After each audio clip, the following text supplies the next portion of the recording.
Thank you, Seth. Okay, so let's start off with review of meeting procedures. Oh, wow. Um, Greetings, everybody. Welcome. This meeting is being held virtual as an alternate means of public access pursuant to Chapter 20 of the Acts of 2021, temporarily amending certain provisions of the open meeting law. You are hereby advised that this meeting and all communications during this meeting may be recorded by the town of Scituate in accordance with the open meeting law. And our town of Scituate commitment statement to diversity, equity, and inclusion. The Scituate Conservation Commission is committed to providing an environment of respect during meetings. We ask all members to interact in a polite manner, even when there is disagreement. We value the participation of our community and want all participants, including marginalized, minoritized communities, to feel welcome and respected. We ask our committee members and all who participate to commit to these standards to support and respect our community. Okay. Um, so agenda first or call to order? Who's here? Did we ever do that? We can do that as part of your opening of the accepting the agenda. Because, I make oh, a motion, we accept the agenda as okay. written. I, We do have Are there any one that's changes? going to be continued. Do you want to do that now, Jen? We All right, do so have one request to continue to add to the agenda. we have a motion to accept the agenda as written. Do I have a Okay. second? I'd like to add something to the agenda if possible. Yep. If we have time at the end, I would like to add it to the administrative items. I do want to talk about meeting structure with the larger group, to kind of look at how we are looking at topics, time frames. My goal here is not to have 3-hour meetings that we need to get through. So I did connect with Frank earlier today on this one, and he suggested I throw it on if we have time to at the end that this group can talk about it. Okay. Okay. So once again, I'll make a motion. We accept the agenda as written with an add-on, if time permits, to discuss policy. Was that what you were saying, Roger? Meeting structure Meeting discussion? Meeting structure. structure. I'm sorry. I'm Meeting. brain dead. Okay. All right, so that's, do I have a second? I'll second from Jen. Ooh, Oh, Eric. that was It's going to Eric. be He a did get battle. in there. He did get it. Yeah. All right, Jen, Yes. Roger, Yes. and Brendan, yes. Okay, great. I just want to throw a couple things out there as we start. After reviewing my performance 2 weeks ago, just a couple things I want to mention there to everybody. I'd just like everyone to keep their presentations, comments, and questions as brief as possible. Please get to the point. So maybe 3 to 5 minutes. Also, all questions and comments are being addressed to the commission.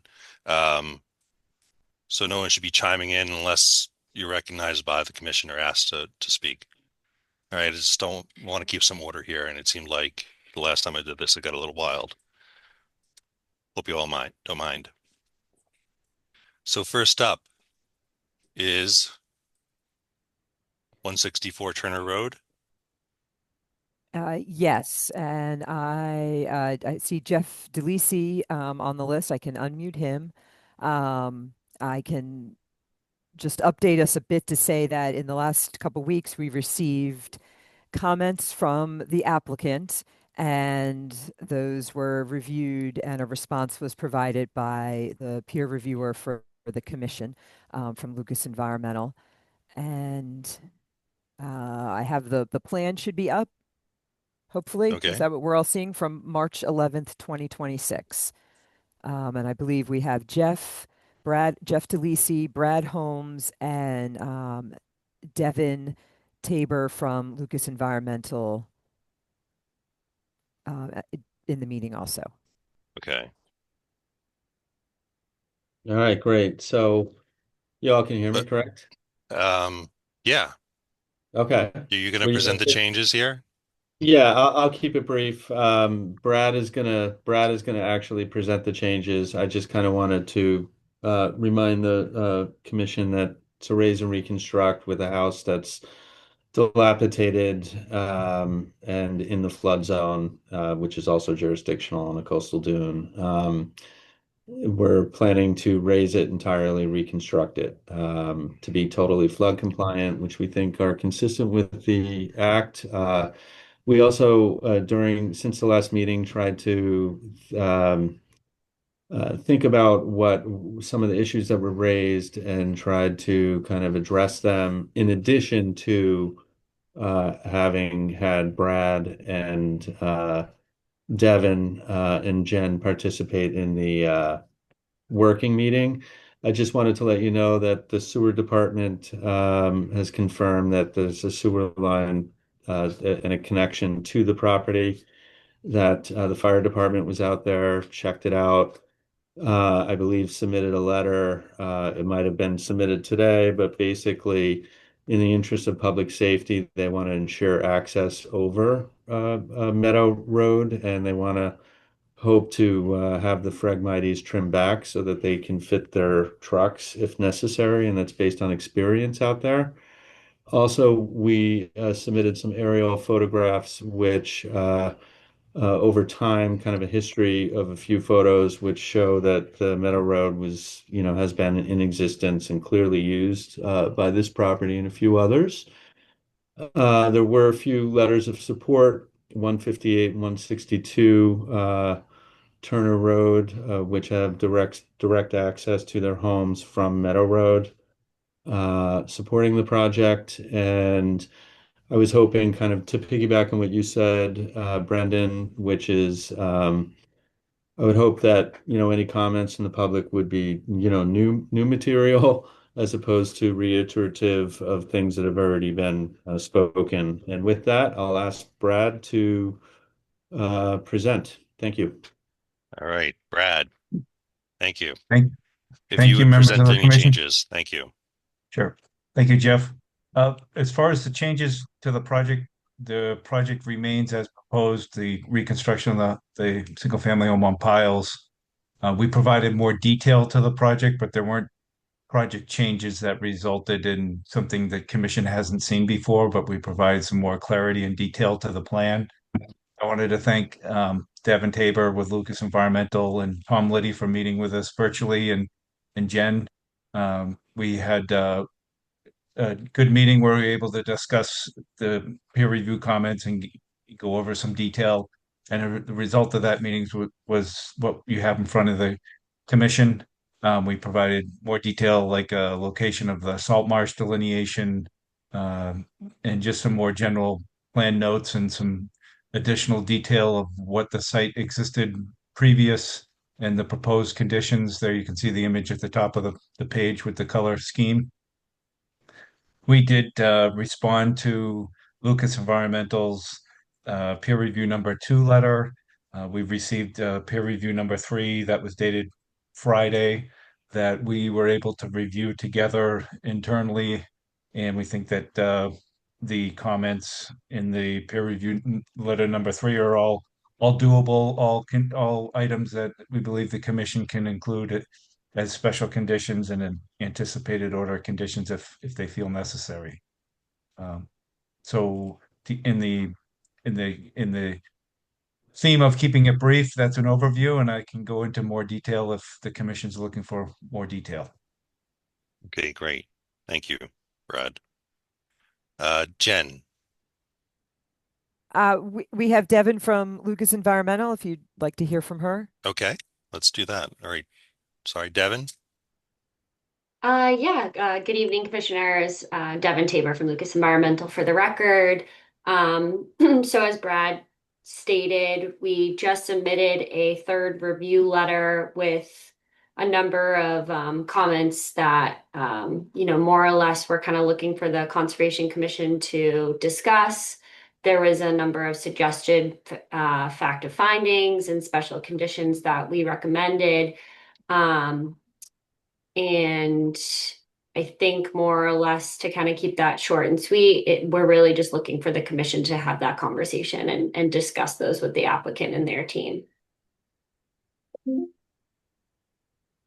Okay.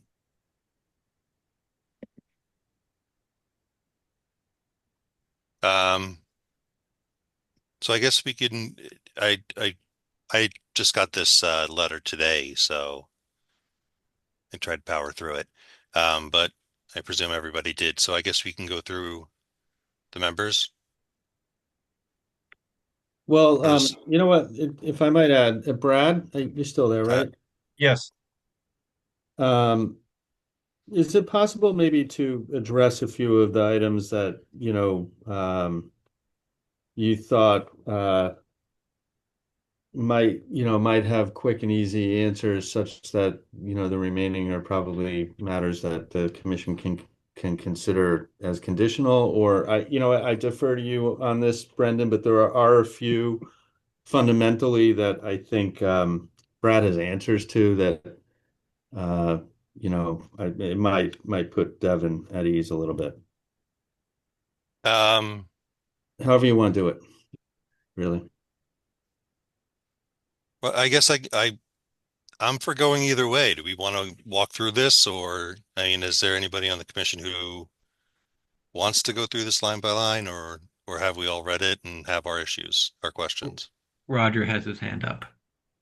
Yeah, hey, Roger. real quick comment. I guess my question is to Devin. Like it was a long document and came out earlier today to Brendan's point. I'm not sure everybody's really had time to really digest it.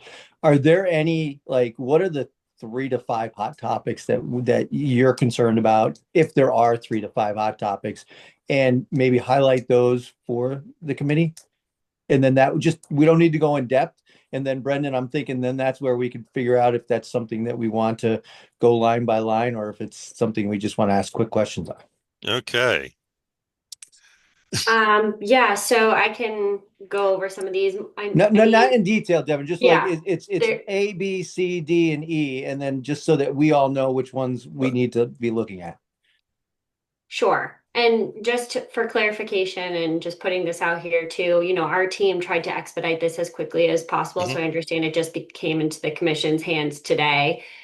We turned this around within 3 days to make sure that the applicant had these responses ahead of this meeting today.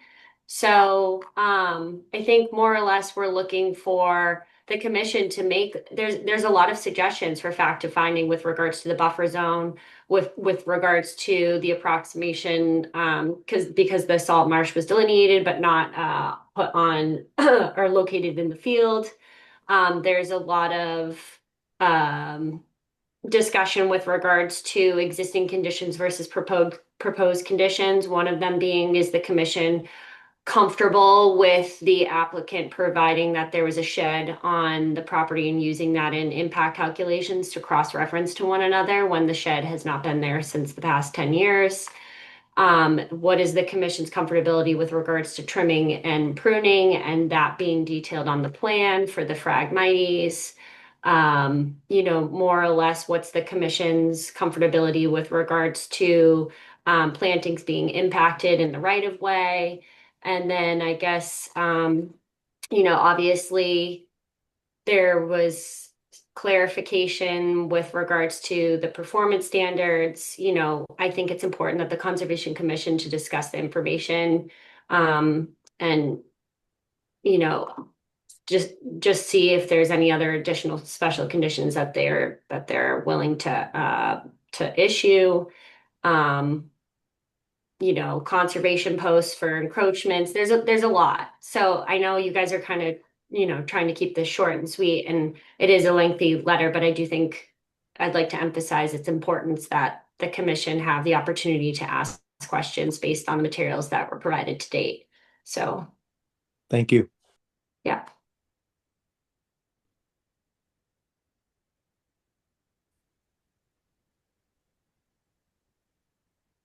Okay. So I guess just really quick here, do we want to go through each item, Commission, or do you want to just go through the commissioners here? Really quick. Roger? No. Penny's a no. I'll defer to the other group. Yep, nope, I'm no. All I right, don't want Jen's to a go through each no. one. Yep. So I get 2 no's. Eric? What does no mean? No means that we're not going to go through this. We're just going to go through the commissioners. We're Yeah, not I going to. say we start with the commissioners, and then if Okay. there's other things, then we'll address those. All right. So I'll start with Penny today for this. With me? Yes. He. No, I am very happy that Devin and Brad and Jen and met and went over all the major things. I sat there and just listened. I was a very good girl and just listened. I really don't have any more issues with the project. I think um they have met all the standards and everything's on the plan that I feel needs to be. I know some people don't like the road, but Phragmites is invasive, people, very invasive, and I have absolutely no problem with them maintaining 2 feet on each side of the road every year. Or the Phragmites, it's just a nasty little bugaboo. I really don't have any questions for anybody. I'm happy. I think in the orders, some of the things that Devin mentioned, that those can be in the orders of condition. Thank you, Brendan. Okay. Thank you, Penny. Jen, how about you? Jen Foley, right? Yeah, Jen Foley. I'm Yeah, sorry. just checking. Yeah, I think it's a complex site, but I feel confident that the satellite images that uh, Attorney DeLacy and the engineering team shared kind of establish some of the history for the site. Um, and we can work towards conditions on it. Okay. Is that all? Yep. All right. Thank you. Roger? Yes. I mean, my feeling is if they've met the requirements, they've met the standards, and Jen and our peer reviews feel like they have, then I'm good with it. I do think I do have some concerns about the road maintenance. It's public. I don't even know if it's public property. I'm not even going to say it's public property, but like to give one group oversight of maintaining that kind of raises a little bit of concern for me. Also, I'm concerned that that's becoming a bigger road than it already is, and I appreciate that the fire department wants to make sure that they have access in there, and I understand they're putting the Moby mats down, which is great. But there is some wetlands there that with a lot of machinery moving in over there, I am a little concerned that there may be some damage. And I just want to make sure that we mitigate against that and not, I think we've heard in prior sessions that salt marsh there has started to come back and has been over the past couple of years getting healthier, and I just don't want to see that go backwards. Okay. Um, Brad, do you have anything to say about this road maintenance? The Yes. concern on it? It's really, as far as maintenance, during construction, we're placing temporary construction mats so that we don't impact the road. So that's a protective measure in itself. So that if you didn't have the mats in place, there might be an opportunity for rutting with the travel back and forth, but the mats will prevent that. Okay. The maintenance we're proposing is just basically getting a hedge trimmer, hand hedge trimmer, and cutting the Phragmites 2 feet on either side of the road, and then collecting the cuttings. just so that when you're traveling down, you're not, brushing against Phragmites and just trying to reestablish the driveway. The driveway's always been part of the property and used. It's the Phragmites has encroached into the driveway over time, and it's just uh, minimal maintenance to be able to travel back and forth. Okay, thank you. Anything else, Roger? No. Okay. Okay, thank you. Eric. All right. Well, I think I'm going to start off just by saying that I do agree after reviewing Lucas Environmental's review with the special conditions that Devin proposed in that document. That's just sort of broad strokes. I also do want to say, as I believe was mentioned in the first hearing, not questioning whether or not this is dune. We all agree that it is. But with working within a dune, it is up to the applicant to demonstrate without a doubt that there are no adverse impacts. I am still not convinced that there are no adverse impacts. One of the primary reasons why I'm not convinced is that we are encroaching towards the 50-foot buffer with the proposed project further than what the existing house is. The existing house footprint is a lot smaller than what is being proposed when you factor in not just the house itself, but the decks as well, which has been used as a reason for having to put the proposed plantings in the space behind the house rather than on the property itself. I would certainly prefer that to be on the site rather than in the right of way. And I believe that the deck in the house size had been brought up during the first hearing. I was anticipating a standard piling plan as we typically see with a lot of these filings in these resource areas. And if it's been shared, I apologize. I did not see it, but I do expect to see one.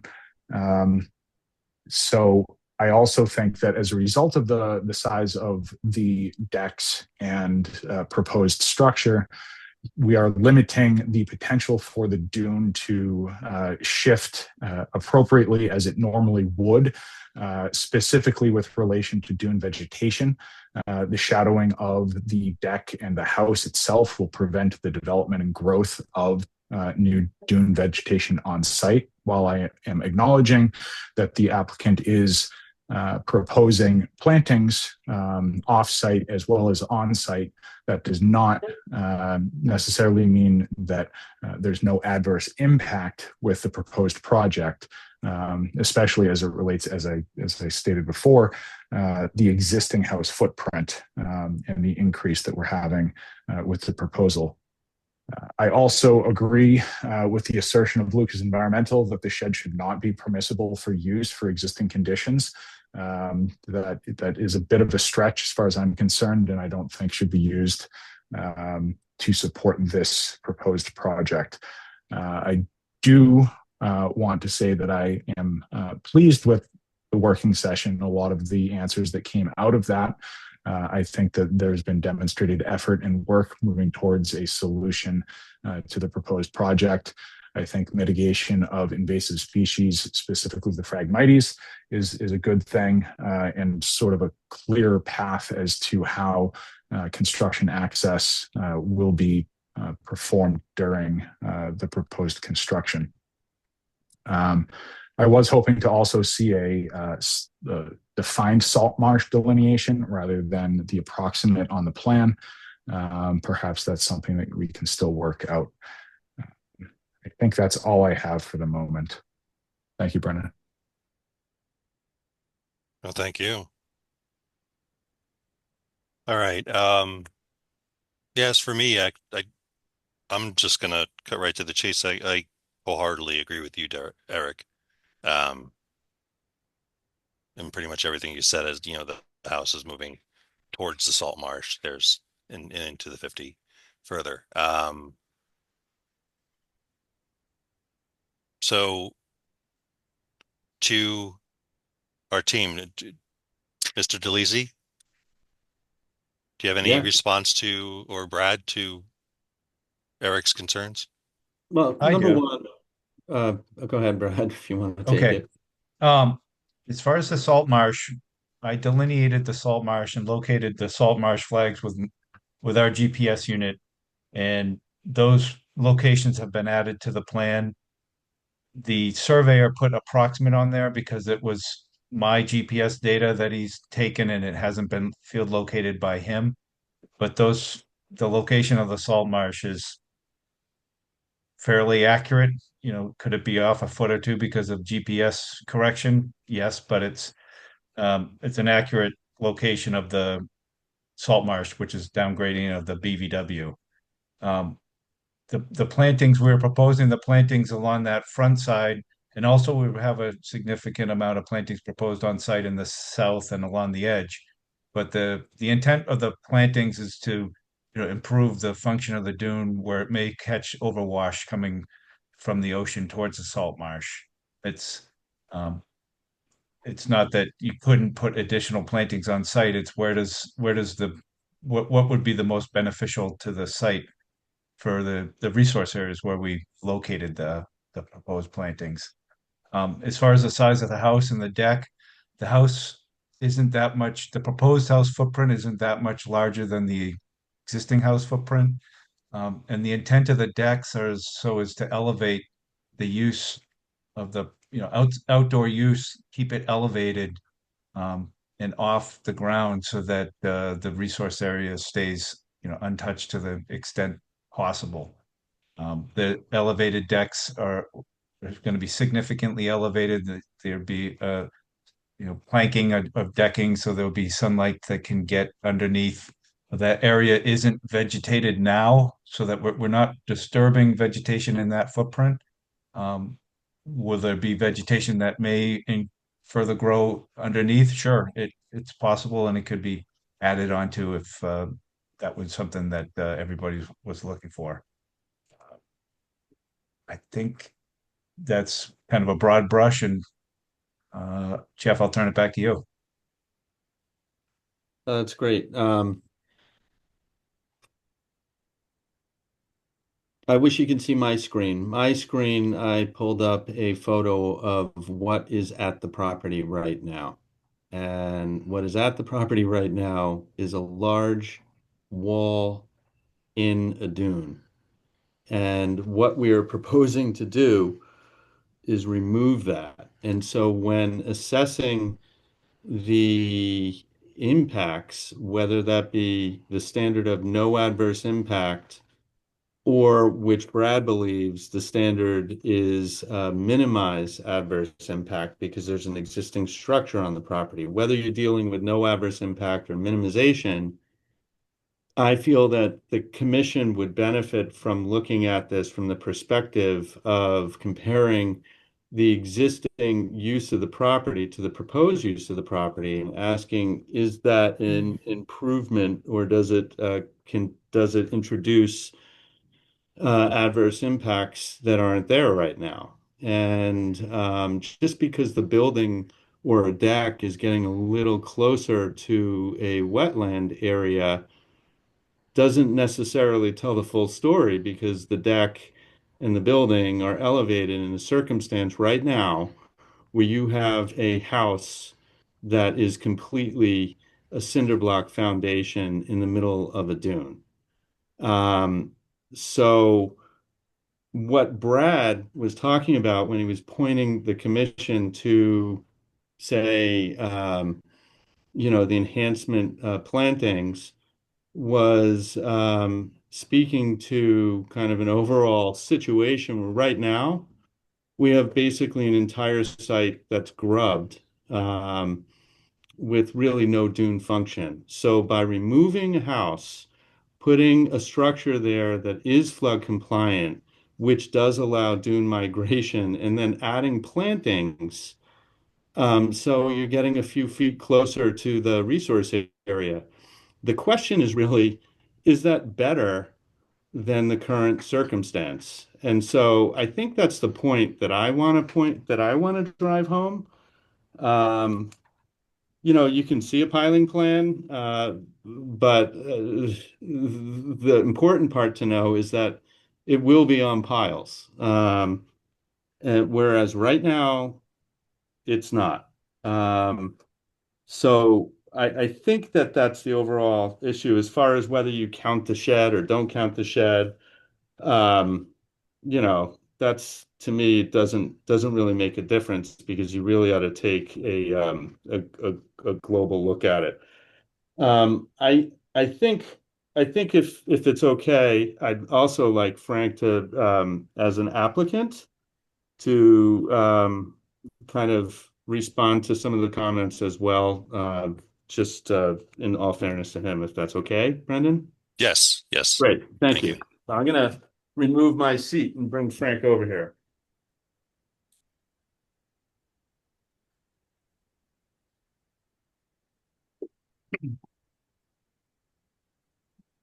Good evening, and sorry that this is consuming so much of the time of the commission. I just wanted to address a few points that I think are important and I thought of back when I purchased this piece of property. Um, so first off, as you are aware, this is a notice of intent to raise and replace a single-family home at this location. We have supplied the assessors information and photographs that show that a pre-existing home was there with a driveway, and it dates back to the house maybe as early as 1900. And we have photos that show driveway and extensive use on the property over the last 50 years. Um, it's unfortunate due to a poor decision and maybe unfortunate circumstances that the house wound up in this level of disrepair. But the impact of the house that's there is still the foundation, which is a real detriment to the dune. Um, this location, during severe storms, the ocean water overtops the seawall. The water flows between existing homes. It goes over Turner Road and it goes over the parking lot and it gets diverted again around other houses, which creates channels and extreme scouring, including the existing foundation. The removal of that foundation will allow a free sheet flow of water with a lot less scour and improve that site, as Jeff noted earlier. Any plantings that we do can further help that situation. If you look at the site and compare it to the other houses on either side of it, even with the decks, this house is substantially less encroachment on the dune or on the marsh than what we're proposing. Um, as far as the road's concerned, there's lots of these types of roads in Scituate.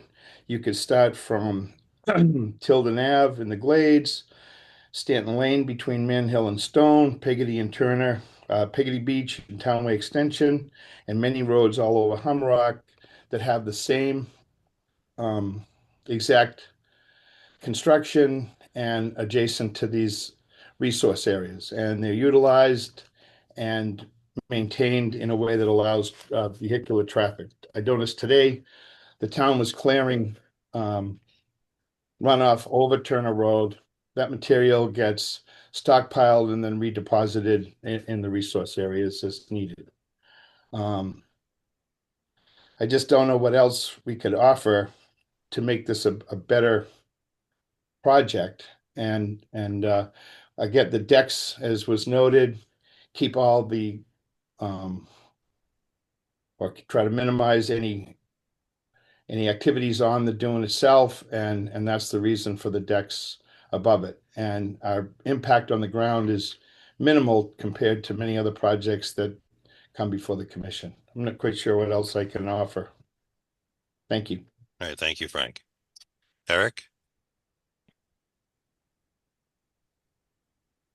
Yeah, I just wanted to clarify regarding whether or not I believe that this is an improvement to the site. I do believe that it is an improvement to the site compared to what is currently there. There's no doubt that elevating the house and putting in vegetation on the site will improve, the way that piece of property functions. I think I'm just pointing out things that are still of concern with the proposed project. Anytime any project comes before us that is closer to a resource area, we will point that out. Anytime that it seems like something could be done differently, and my example is that deck causing the proposed plantings to be in the right of way, why can't that be on site or more on site? And it seems like part of the reason is due to the size of the rear deck. So I'm just pointing out some things that might be able to change, through this lens of improving the proposed project, not saying that the proposed project is worse for the site, because I'm definitely not trying to argue that. I think that the site is going to be improved with the removal of that concrete footing around where the foundation is, for sure. I'm just pointing out certain things that I believe are still of note on this proposed project. That's all I have. Thank you. Okay. Jen Smith, do we have a piling plan? Do we need one? We did receive with the initial filing a pile layout plan. We can condition to want to have a stamped plan, and we would condition that we would want it on driven wood pile, open Okay. piles, wood, no footings. And then we have also conditions for like the pruning stuff. We if you want to add that, we can add that. Okay. All right. I guess it's time to go to our audience, our wider audience. If anyone has any questions or comments, if they'd like to raise their hand. I have Joanne Wyckoff. I'm unmuting you. Okay, hi. Great, thank you very much. I'm Joanne Wyckoff. I live at 154 Turner Road, and I also am the co-founder with Della Shepherd of the Scituate Salt Marsh Stewardship Initiative. We've been working on this salt marsh restoration, trying since September of 2022. So the first thing that in the interest of telling you things that are brand new, I just wanted to know if the commission was aware that a water level monitoring RFP of the Sandhills Salt Marsh is going out to bid this week. Are you aware of it? Jen, are we aware of that? I don't think I am. I have not sent. Because we went to Jim Boudreau in the fall of 2024 because the salt marsh was dying. The tide gate needed to be looked at, and it hadn't really been looked at in 20 years, except for a couple of times. So we needed a water level monitoring study to determine, if it was operating properly, if there was enough water coming into the salt marsh. So there was $50,000 out of the capital improvement plan that was voted on at the town meeting in April, and it passed. And we worked with Corey Miles to finalize the RFP. The reason I'm bringing this up is this study would provide a salt marsh delineation. It would provide the highest spring tide line and other necessary data that would be relevant to this project. In addition, our wetland scientists have told us that they're pretty sure Meadow Road is in the marsh, that it is not outside the marsh. So that's one thing. And that relates to Lucas Environmental paragraph 1 and paragraph 6. And in fact, Devin agreed in paragraph 6. She suggests that the she suggests that roughly half of Meadow Road is associated with BVW and the Salt Marsh resource area. So she kind of agrees with us in certain places. The second thing that is new, we've done a lot of research about Meadow Road. The United States Geological Survey maps from 1935 and 1947 do not show Meadow Road. I think Meadow Road was bushwhacked into existence probably in the 40s. You may all know that. And we can provide a map if you'd like to see it. Our best guess is that somebody cut a path through the marsh, got no permission, and there were no consequences for doing so. So the fact that the right-of-way hasn't ever been delineated by anyone, there's no footprint of a road that was grandfathered. What seems to have been grandfathered is a practice of just driving in there and going to your house. So that's a new piece of information. And if you want to see that map, we're happy to share it. Yes, this project is completely within the 100-foot buffer. Half of it's in the 50-foot buffer. And we would go even further and say that it's on really might be even in a salt marsh. And unfortunately, our feeling is that no mitigation is going to offset the impact. There's no way to make this project have zero impact, none.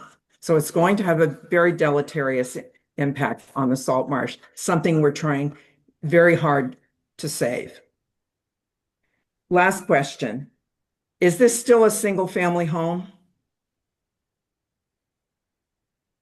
With all these decks and Yeah, I believe stairs? that. Could we just, again, I think someone said that. Can we confirm, Jeff? Yeah, Mr. I mean, DeLisi? the zoning board of appeals found that this was a pre-existing non-conforming single-family home Okay. Yeah. And and issued a permit to allow it to be raised and reconstructed in a flood zone. And they also had to make certain findings Yeah. about the flood compliance. okay. So yes, the answer is It yes. is being constructed as a single family home. With all these decks and all these stairs. So that makes, Of course, it yeah, could okay. only be. Okay. Yeah. Okay, it's not a Thank you. multiple unit No, rental. Okay, got no. it. That's all. I'm sorry, I misunderstood your question. Yeah. And then no, I have one more thing. I don't know if you're going to go for all these special conditions, but Devon in her report has recommended or either discussions or 10 special conditions, which I found that to be, maybe that's usual, but it seemed like an excessive number of special conditions that the conservation agent will have to negotiate with the owner, who is also the conservation chair, or maybe there will be somebody else appointed to do the consulting with. But it seemed like an awkward ethical problem to have so many special conditions. Am I wrong there? I would say, given that we're like the situation of this house, I don't know that it's um that excessive, personally. Oh, 10 special conditions? Okay. Well, Okay. well, we're on in a coastal dune bordering Yeah. a, Okay. vegetated wetland. So Okay. Got it. Brendan, if I could just jump for please. 20 seconds or less. In my experience with this commission, most raise and reconstruct projects don't even have peer review. And I think that this particular project has undergone a fairly extensive, almost out of the ordinary peer review, 10 special conditions. I don't think I've ever seen an order of conditions in the town of Scituate that has less than 10 special conditions. So I think it's pretty Okay. normal. The only other thing I would say is I want to point out, because it jumped out at me. Joanne pointed out that she doesn't think that there's any level of mitigation that could be introduced that would improve this situation. And my Offset overall the point, impact is what I said. Yeah. yeah, I mean, well, my overall point is that the project itself is mitigation from a lousy circumstance that currently exists. Without the project, you're left with a No, I worse understand that. scenario. I understand. We would love for Mr. Snow to take down the house and revegetate the land. That's what we would consider to be a wonderful solution. But I realize that's unrealistic. Yeah. We Thank you. wanted the house to come down when we went to the Conservation Commission in April of 23 You'd like to return it to a field to a or a dune. dune. Yeah. Yeah.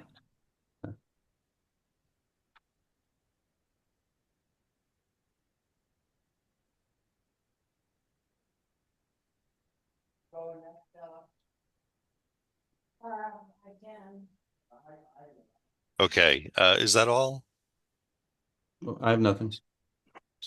Yeah, I mean, I could talk on and on, but I won't.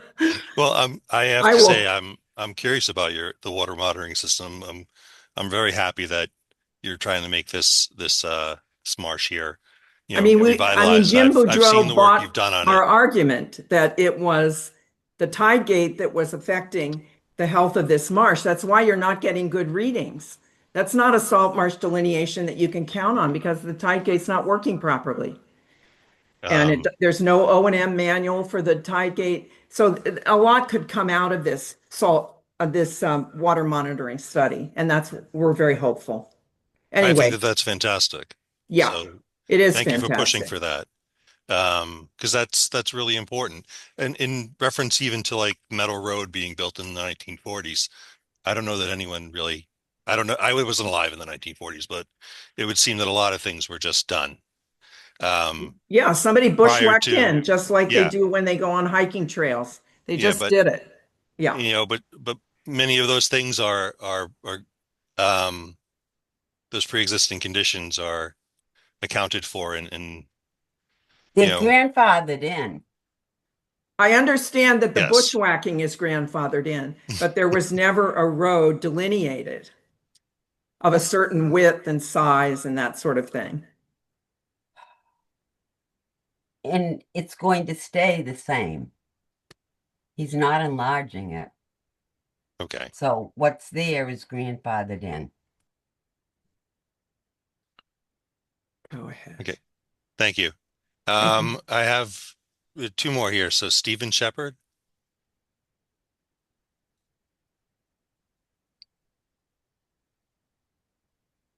Hi, thank you. As you've noticed that, this Just project, your name and address. I'm sorry. Stephen Shepard, 70 Scituate Avenue. Okay, thank you.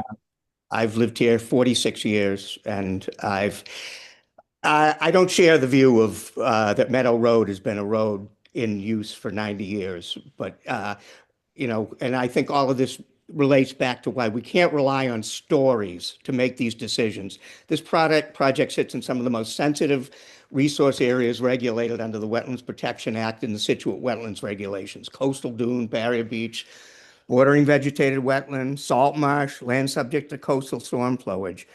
As I read the Lucas Environmental Report, and I just got it today too, it looks like after multiple rounds of review, the commission's consultant is still requesting basic information necessary to evaluate the project.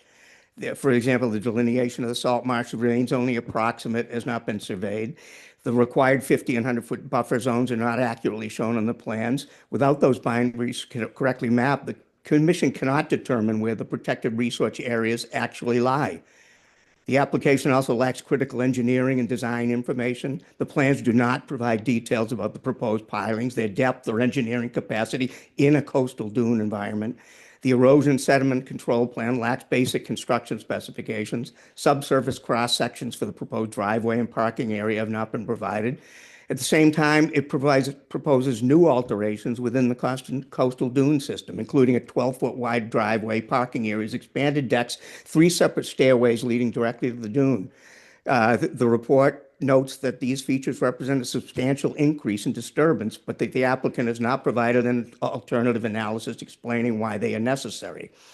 The review also raises serious questions about the access road and right-of-way.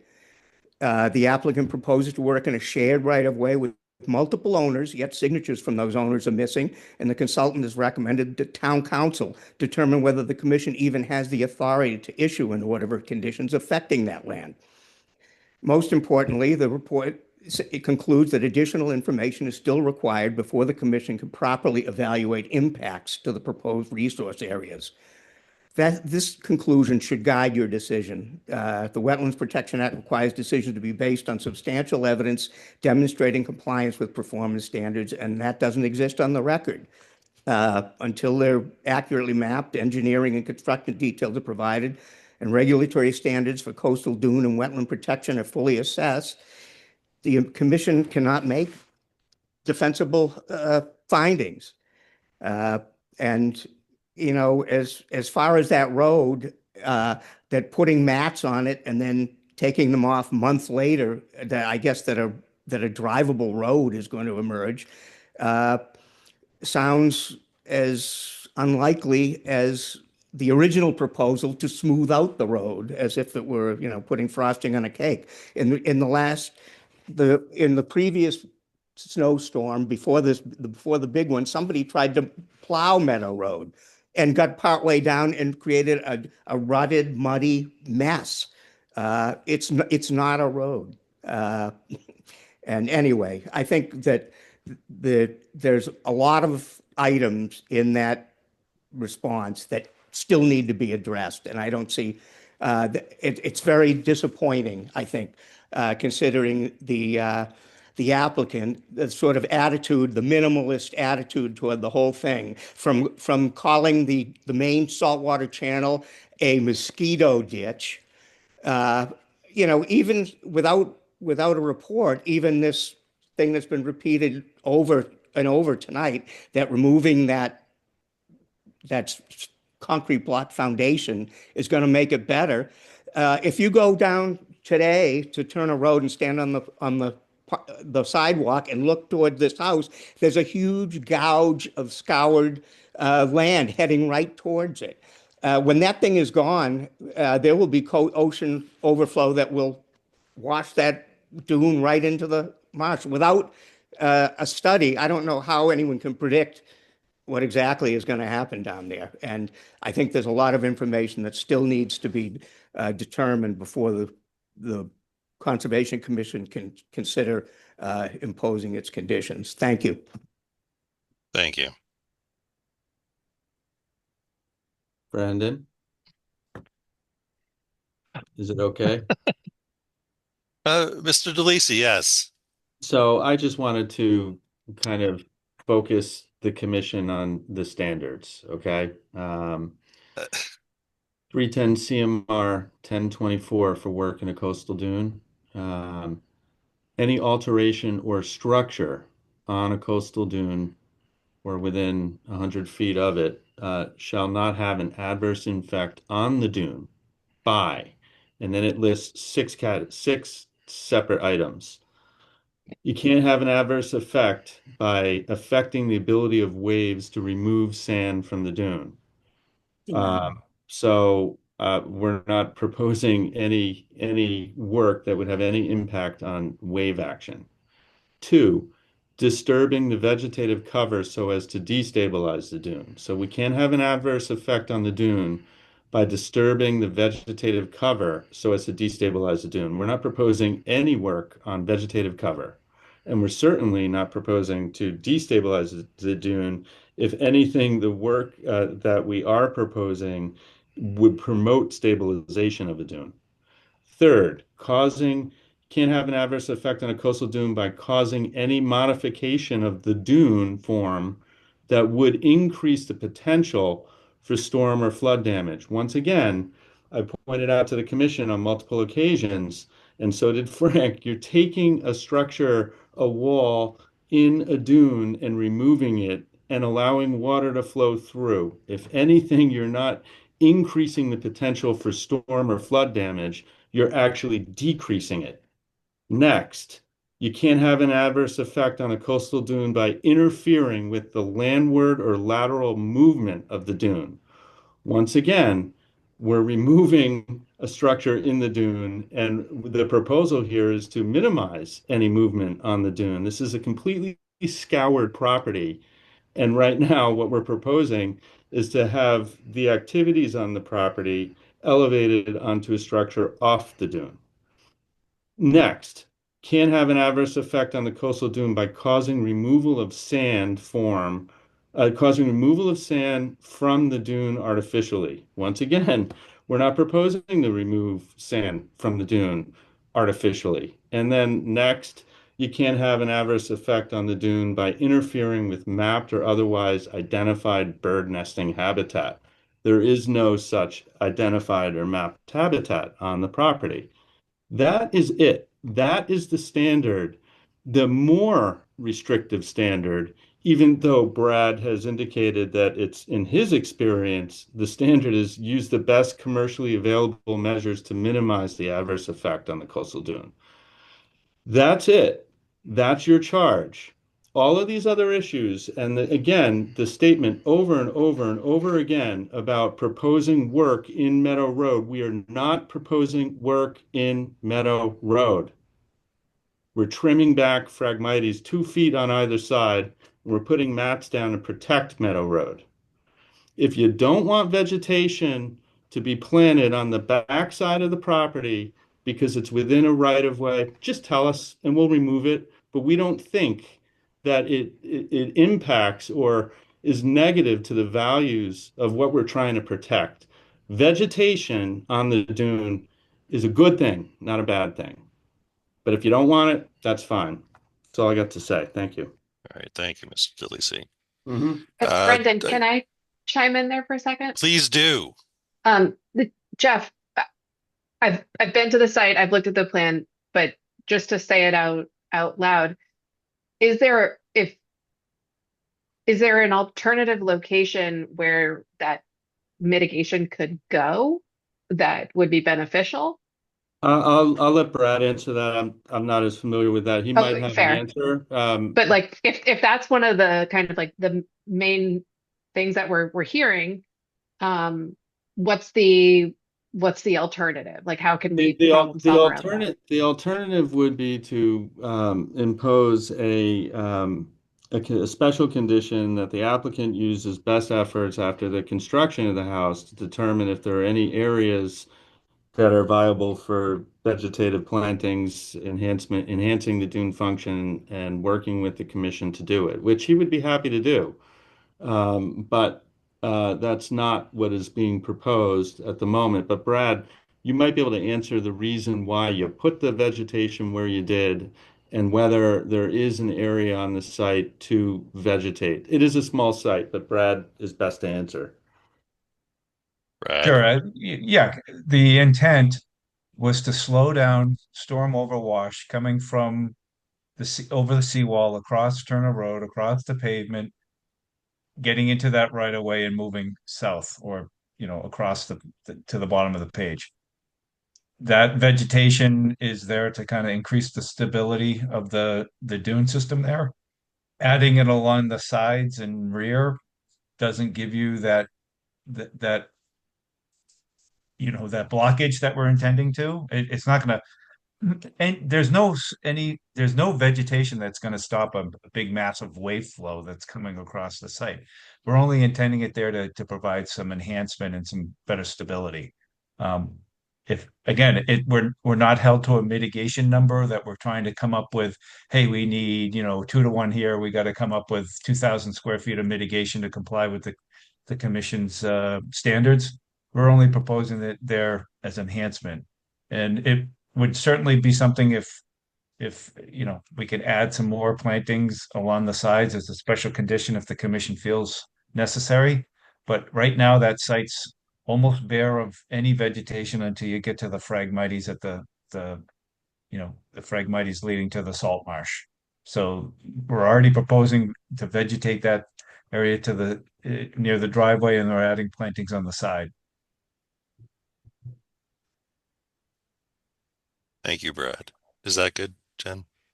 Yeah, yeah. I mean, normally we are begging for mitigation to be added, and so in Brad saying, we haven't asked for that yet. This is proactive, but in general, I'm very much for mitigation, but I can understand the concern from some of the abutters on perhaps the placement of it. So understanding if there is an option, which it sounds like there might not be a better spot for it if Mhm. if it has to exist, or if the goal is for it to exist. Yeah, I think that the issue is that there's, off of Meadow Road, there's a driveway that comes in. So you can't really have vegetation running across the site to create the buffer that Brad is speaking of, which is why he's put it on the opposite side so that it has the desired impact, which best protects the resource area and the interests of flooding and so forth. Okay. Eric, Yeah, I round just two, I guess. or three maybe. Jeff, I don't think anyone on the commission's saying that the planting behind the property is needing to go. I think my question was relative to its location off the property, and if there could be considerations to the size of the deck that would allow more of that planting on the property itself to minimize the potential of any future negative impacts of that right of way being used by anyone else that has a right to use that right of way. The last thing we would want is the use of that right of way to then disturb established dune vegetation, because that's not acceptable either. So I agree. Brad's point of putting that vegetation in that location makes complete sense. I'm totally in favor of that. I think it makes the site much better, more resilient, and perform a lot of the function that the dune should be, functioning as. So I just wanted to clarify that. Like, I No, don't think anyone I on, appreciate it. Yeah, yeah, I, I don't I, think I anyone on the didn't. commission's arguing that. Yeah, I didn't quite understand it the way you just eloquently put it, Eric. Um, I'll just ask the commission to apply the standards that I just went through, irrespective of where we end up with the vegetation. That's all. Thank you. Okay, and just I guess go back just one more time, Mr. Shepherd here. I'll ask you to unmute. I back on the issue of what will the road be like when the mats are taken off it. Earlier this fall, a new owner of one of the homes along Turner Road did work unauthorized by the Conservation Commission, and their trucks, heavy pickup trucks, kept getting stuck there. They couldn't even drive down it, not even halfway down to Mr. Snow's new house. And they ended up putting loads of gravel there, and then they even had to compact it just to be able to drive. So I still don't see how a road is going to emerge from this. And also the issue of, the abutting landowners, if they all signed off on this? Because otherwise putting mats on their property for months would seem to be taking of their property rights. But anyway, I would just repeat that I hope you hold them to all the requirements that are put in that Lucas Environmental Report. That would be our expectation that yes, the orders of conditions before them, they would be able to get a certificate of compliance. And does Okay, that include the reports and the studies that everything that'll be in our orders of conditions, which are not completed yet.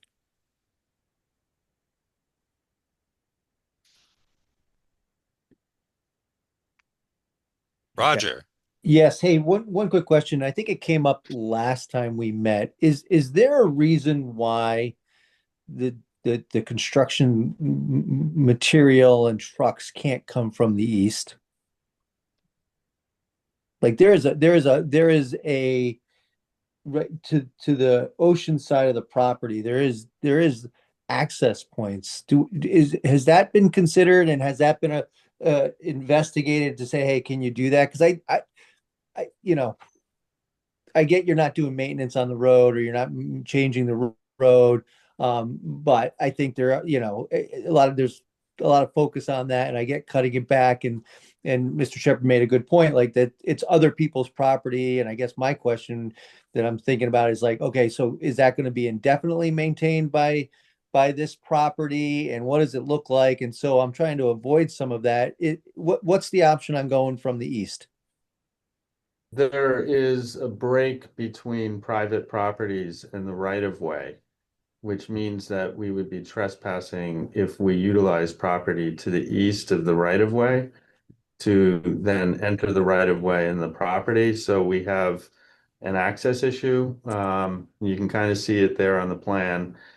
Um, if there is a better, less obtrusive way of doing this, we're open to it, and it's something that should an issue present itself or a discussion materialize into an easement or some temporary license right, we certainly would do it. But that's we have Meadow Road. Whatever the issues are with Meadow Road, it exists. It's exists over the years. The fire department is fine with it, so long as the Phragmites are cut back. And actually, if a fire truck can get in there, cutting back the Phragmites is really the key to this access. And the you know I don't know how better to answer it, That's not where I'm Roger. hung up on this. I'm not Yeah. like cutting back to Phragmites. Yes, absolutely. It's invasive gear. I'm concerned about the wear and tear on the road. Let's call it whatever it is, right? That it's going to increase traffic, and is it going to have an adverse impact on the salt marsh? And all I'm saying is there looks like I'd be interested to understand. You mentioned that there's not access, but is there an opportunity to pursue access? Because I think that would kind of alleviate some of the emotional items that are part of this discussion. So the applicant is whispering into my ear an answer to your question, and it's very simply there's not. The answer was no. There is not a better alternative means of access to the property from the east. Okay. So it was inquired, I guess, right? Oh, yeah. I mean, Okay. look, it would be a lot easier to come in Yep. from the Okay. east if we had the right to.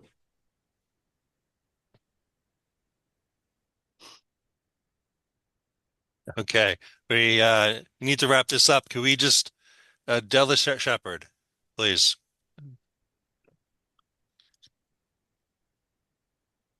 Hi, this is Della Shepherd, 70 Scituate Avenue. I don't think the applicant has the right to use Meadow Road. And I want to emphasize here, I know I keep hearing people say, we're not doing anything to Meadow Road. But the applicant wants to run construction equipment over this terrain and then use it permanently for residential traffic. And that use will permanently damage the salt marsh. The project, the house and the access way will generate sediments, pollution and debris that are going to harm marsh life, reduce the capacity of the marsh and the floodplain to hold stormwaters and keep them from our homes and from a key sewage management structure, the Sandhills pumping station. And this stuff is going to potentially jam the infrastructure that fills and drains the marsh. If the infrastructure is jammed, the marsh won't get the tide water it needs to be healthy habitat for fish and birds. If the infrastructure is clogged, floods in this neighborhood will not subside. So I think what this applicant is asking you for is permission to use Meadow Road. People have used it in the past, but they don't have the right, and they never got permission from the Conservation Commission or anybody else in town. It's just they just did it. And now there's a new use proposed of this, and you really have to consider whether that use complies with the law, with the wetlands law. So, and I want to say generally that judging by the Lucas report, the commission is not getting the information it needs from this applicant to make a defensible decision on 164 Turner Road. There are so many problems with the access way and the house. The applicant hasn't demonstrated the right to use the land between Scituate Avenue and the back of 164 Turner for vehicle access during construction and forever after, nor has he shown that he can and will protect the salt marsh from the adverse impacts of this use. Unless and until he does, the Conservation Commission is in no position to allow him to increase vehicle traffic on this terrain. As for the proposed house, Lucas points to problems with its design and size. The front deck is in a sewer easement. The overall size seems to have been achieved by some sleight of hand involving a shed on the property that hasn't been there for years. More important, the applicant hasn't shown that he can and will protect coastal dune and marshland from adverse impacts during construction and subsequent use. And until and unless he does, the Conservation Commission is in no position to approve a house in protected natural resource areas. Now, the last little thing I'd like to say is where is the staging area for this going to be? It's a that was stated as it's offsite. Yeah, where offsite? Where? That's And how will the trucks, the applicant says trucks are going to be, just come in, take the demolition debris and go right out. How are they going to get there and where are they going to be positioned? they're going to go over Meadow Road. Jeff? Is that correct? Brad formulated a plan, but the concept is to dismantle the house, remove it in small trucks, like pickup truck size trucks, and piece by piece, and then to stage off site as much as possible. And there are going to be circumstances where we have to put lumber on the ground, and Frank has indicated that he would do that in the foundation of the existing home. Um, I'm I'm not gonna be spoken over, so please, Where? whatever you'd like. They just Just said, ask me. well, that's not an answer. Frank, how about it? It'll be in our yard in Greenbush. It'll be in Frank's yard in Greenbush if you'd like to come and take photos while the products are there. Okay. Sorry about that, Jeff. No worries. We all Time. set? Oh, we're Yes. way over time now. Way over. Yeah. Okay. Could ask you like that. No, we're done. I'm done. Okay. I guess, do we have everything we need? Jen Smith?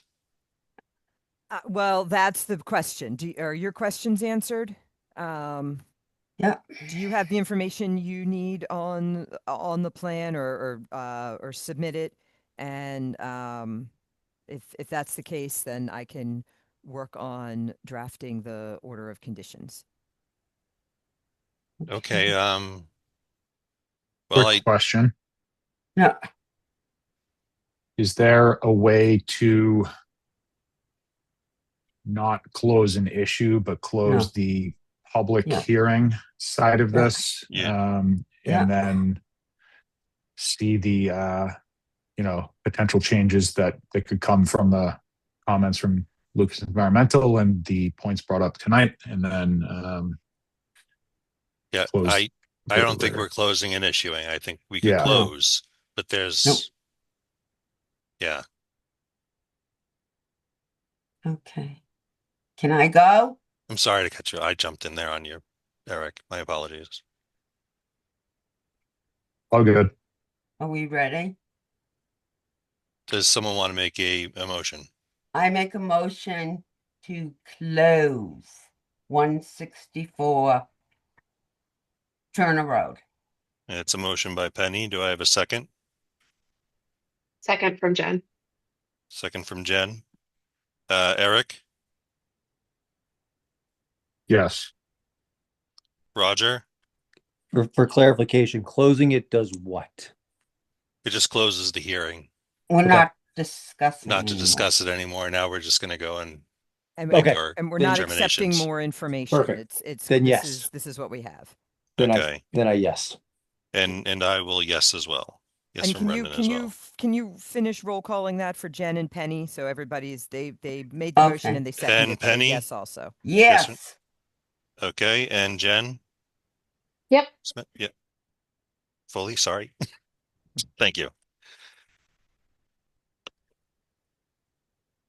Moving on. Okay. Boy.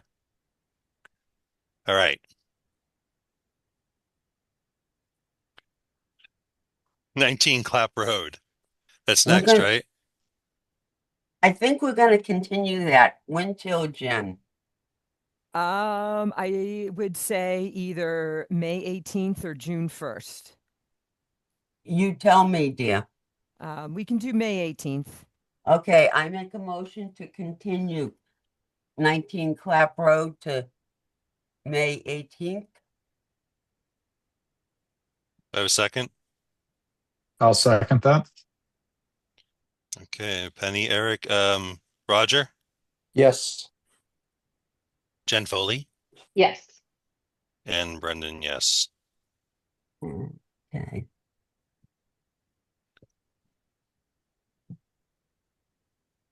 On to the next. On to the next. You might need to open 44 this one. Country Club Circle. Yeah. Is this new? Yes, if you can please open it, and I will look for who to unmute.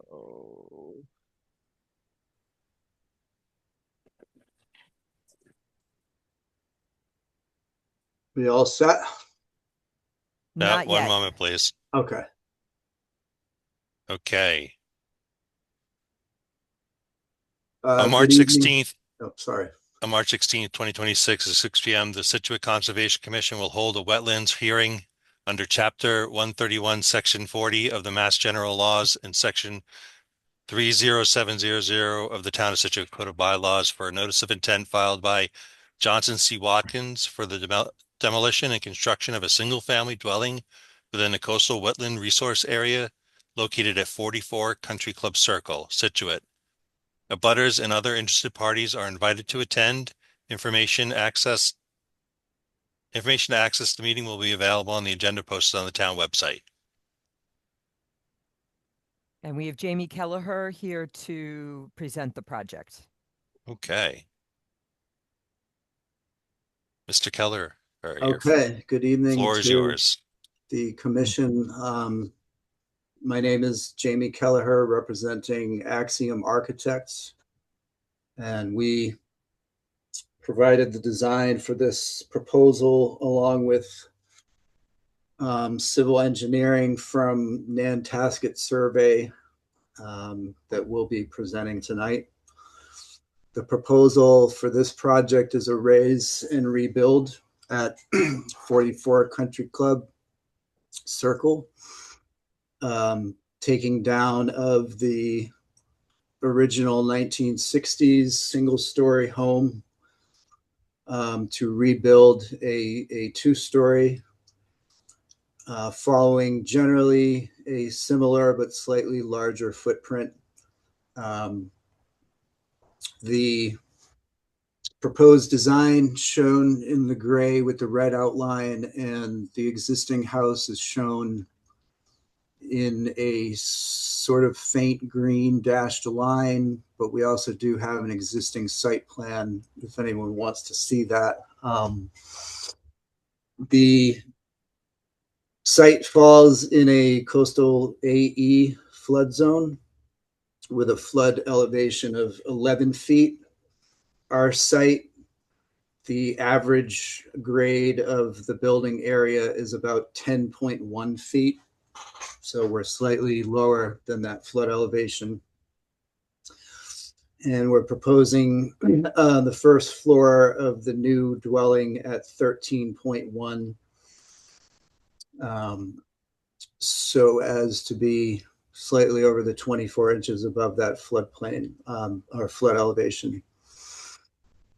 The garage, which as an aside is actually a pre-existing non-conforming, and we were granted an allowance from or approval from the zoning board to sort of maintain that pre-existing non-conformance on the garage. We actually pulled it back a little bit from the existing, but also went a little bit further back on the site, and that would be at 10.6. So the garage would be subject to, being part of the floodplain, and we are showing appropriate area of flood vents on the garage for that reason. Driveway and walkway would essentially be reconstructed in the same basic area as the current walkway and driveway. We're proposing predominantly pervious pavers for those, aside from a 20-foot paved area right at the garage. The increase in the impervious overall, as shown in some of the numbers in the bottom right corner of the site plan, would be approximately 15.2% increase from the current impervious. We would be keeping the small shed in the back corner. Just something to take note of. That's also, included in the impervious calculations as remaining. And we do have the architectural plans and elevations if anyone's interested in looking at those or asking any questions. And that is basically what I had prepared. So Okay. we do have a proposed deck and a front porch. Both of those surfaces are proposed as pervious decking on sonotube footings. And the other thing that I hadn't mentioned was that we're proposing the house to be built as a slab on grade. And we've provided a foundation detail for that, as well as the sonotube for the deck and the front porch areas.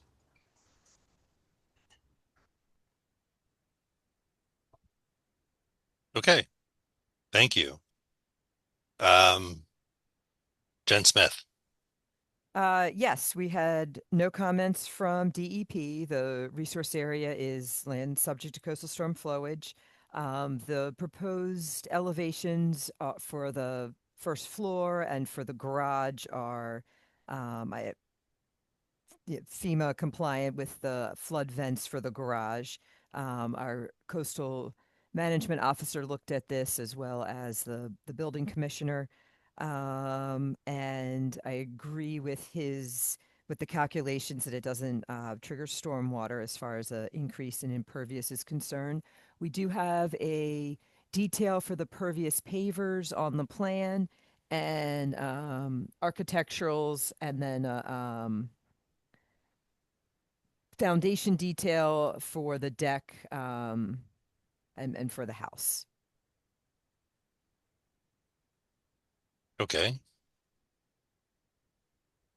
So I guess we'll go to our commissioners here. Eric? All right, number one. It's number Big. one all the way. First in our hearts. I guess I'll start with an easy question, Jamie.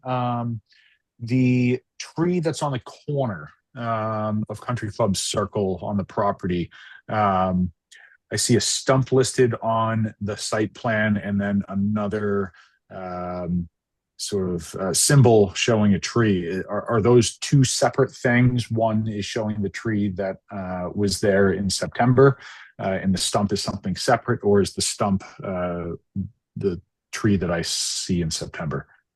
I believe that those stumps are sort of pre-existing, and that the tree is being shown on the corner. That being said, I don't know for sure, but we can certainly check with David from Nantasket Survey if we wanted to get a definitive answer. And it's possible that the owner is also here and they might be able to give a definitive.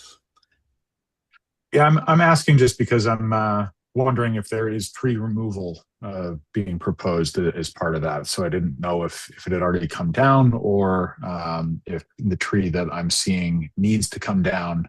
I guess that's sort of the crux of the question. Okay. Yeah, I don't think that we've discussed tree removal at length.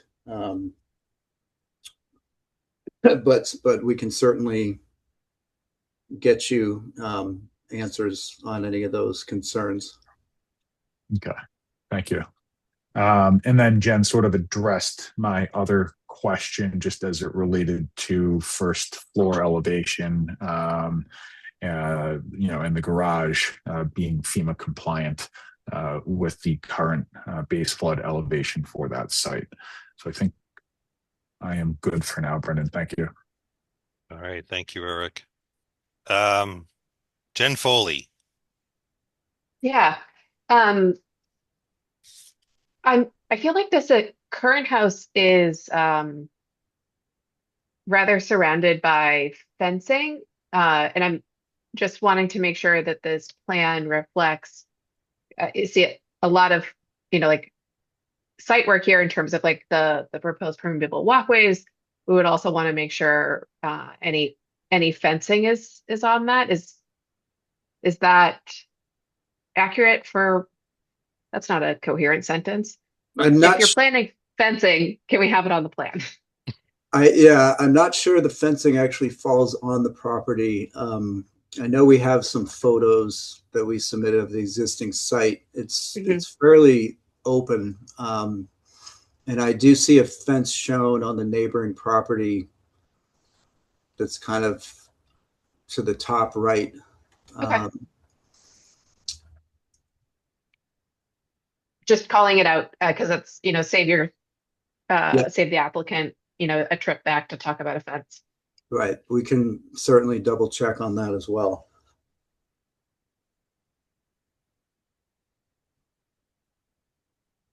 Anything else, Jen? Nope, that's it. Okay. Penny. I do not have any questions. It looks okay to me. Yeah. Thank you. Okay. And then Roger. No questions. They mentioned that the type of pavers that were going to be used on the driveway, and it seems he covered everything I think I needed. So thank you. Okay. Thank you. I guess for me, there's a permeable walk. Is that the same as the pavers, or is that made of something else? It is proposed as the same material. Okay. Yeah, I don't have really any other questions, so I guess we could Brendan, can I just add one other thing? absolutely.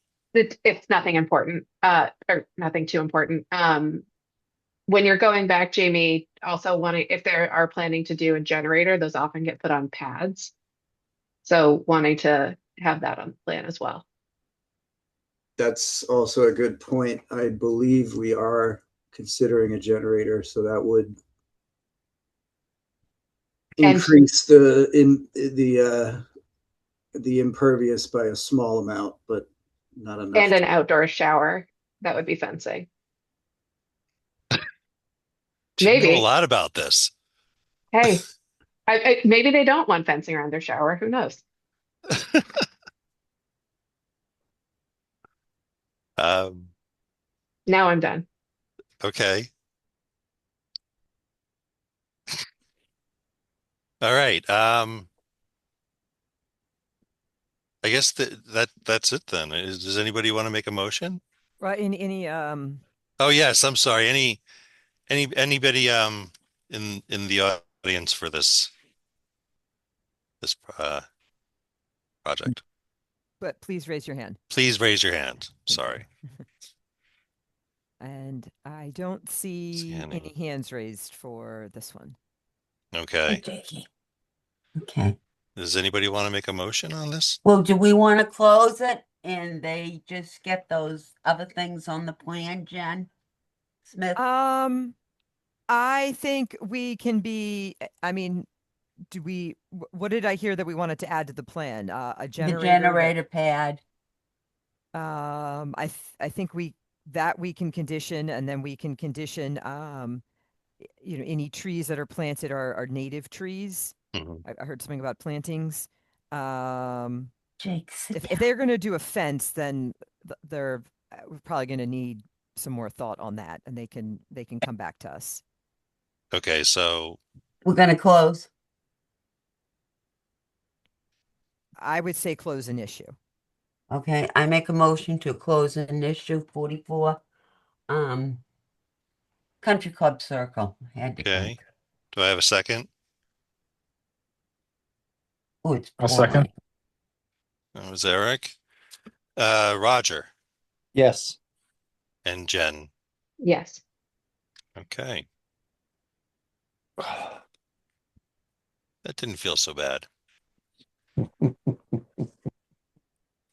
30 Marshfield Avenue. Okay, so this is continued from January 21st. Yes. I'm looking for the plan. Hold on one moment. We received before while I'm waiting to pull that up. We did receive a new plan earlier in March. That was submitted to the office with some other documents. And just give me one moment to open this.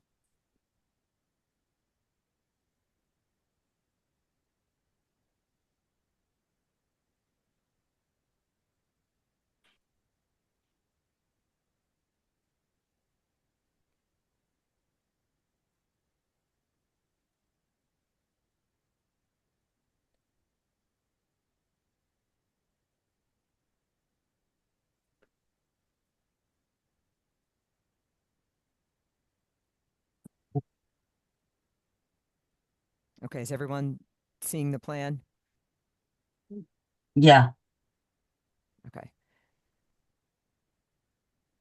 And as far as those representing the applicant, we have Jeff DeLisi, and I believe I saw the owner with his hand up as well, and Brad Brad Holmes. Holmes. I'm sorry you guys have to listen to me again.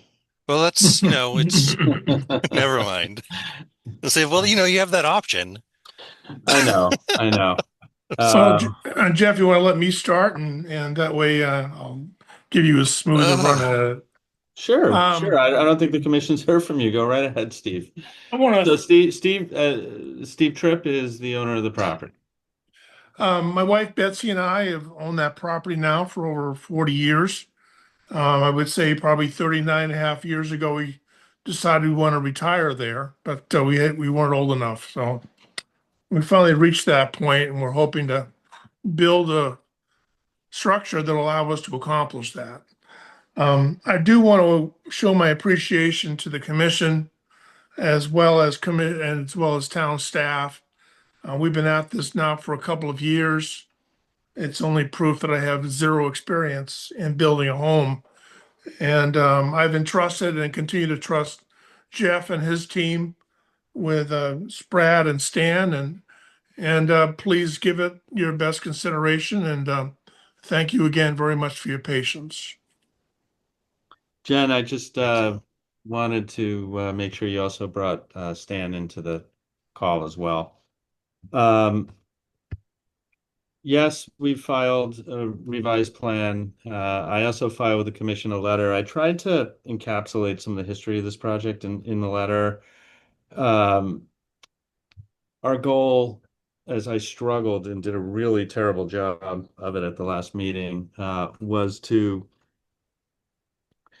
impart on the commission that we were listening to the concerns of the commission and trying to pivot or revise the project in a manner, hopefully, that addresses the substantive issues that were articulated.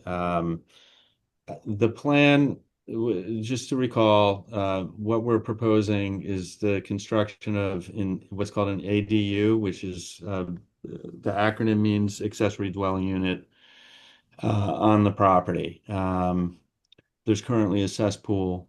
There was once a hotel on the property. There's a lot of scour. Jen, I would love it if you would be able to just show an aerial photo briefly Um, of an existing condition somehow. Maybe, I don't know if you have like a Google Earth photo or GIS or anything like that, just to I give the Give me a commission a moment. I'll work sense. on that. I think I have that already pulled up somewhere. I appreciate it. Thank you. So essentially, there's a lot of movement around the site. The site is pretty disturbed. There is a concrete revetment that runs both parallel to the beach, just like many of the properties on Hummerock, but then it also wraps around along the side of this property, along the Marshfield Avenue frontage, essentially connecting the wall that runs parallel to the beach, the seawall, and then bringing it on to Marshfield Avenue for quite a distance. I want to say like 80 or 100 feet until it meets basically the existing driveway entrance. And so what we're proposing to do here, what we've tried to do since the last substantive meeting was number one, survey all of the vegetation on the property to make certain that we don't propose anything that in any way alters any dune vegetation that currently exists. Number two, the way the property currently is utilized and was proposed formally to be utilized was basically a driveway entrance um, coming into the property for a distance of about 70 or 80 feet towards the back, and then kind of wrapping around behind the existing dwelling. What one of the concerns of the commission was appropriately kind of the movement of vehicles on the site, and certainly not liking anything to that effect. So what we're proposing to do is just kind of have the entrance kind of come in and immediately kind of turn into a parking area um, for the ADU and the existing home. That's the existing site. So you can kind of see how the cars were kind of coming in off of the top left of this and then wrapping around towards the back of the house. So, so we're proposing from the standpoint of the flow on the site to minimize greatly the flow of vehicles. Thirdly, in the area behind this existing home, kind of in front of that car that you see, Brad has proposed a significant amount of dune vegetation plantings to enhance the dune area there and to further prevent vehicle circulation and the like. And we think that that is something that should not be forgotten. That area there, I think, is really quite important.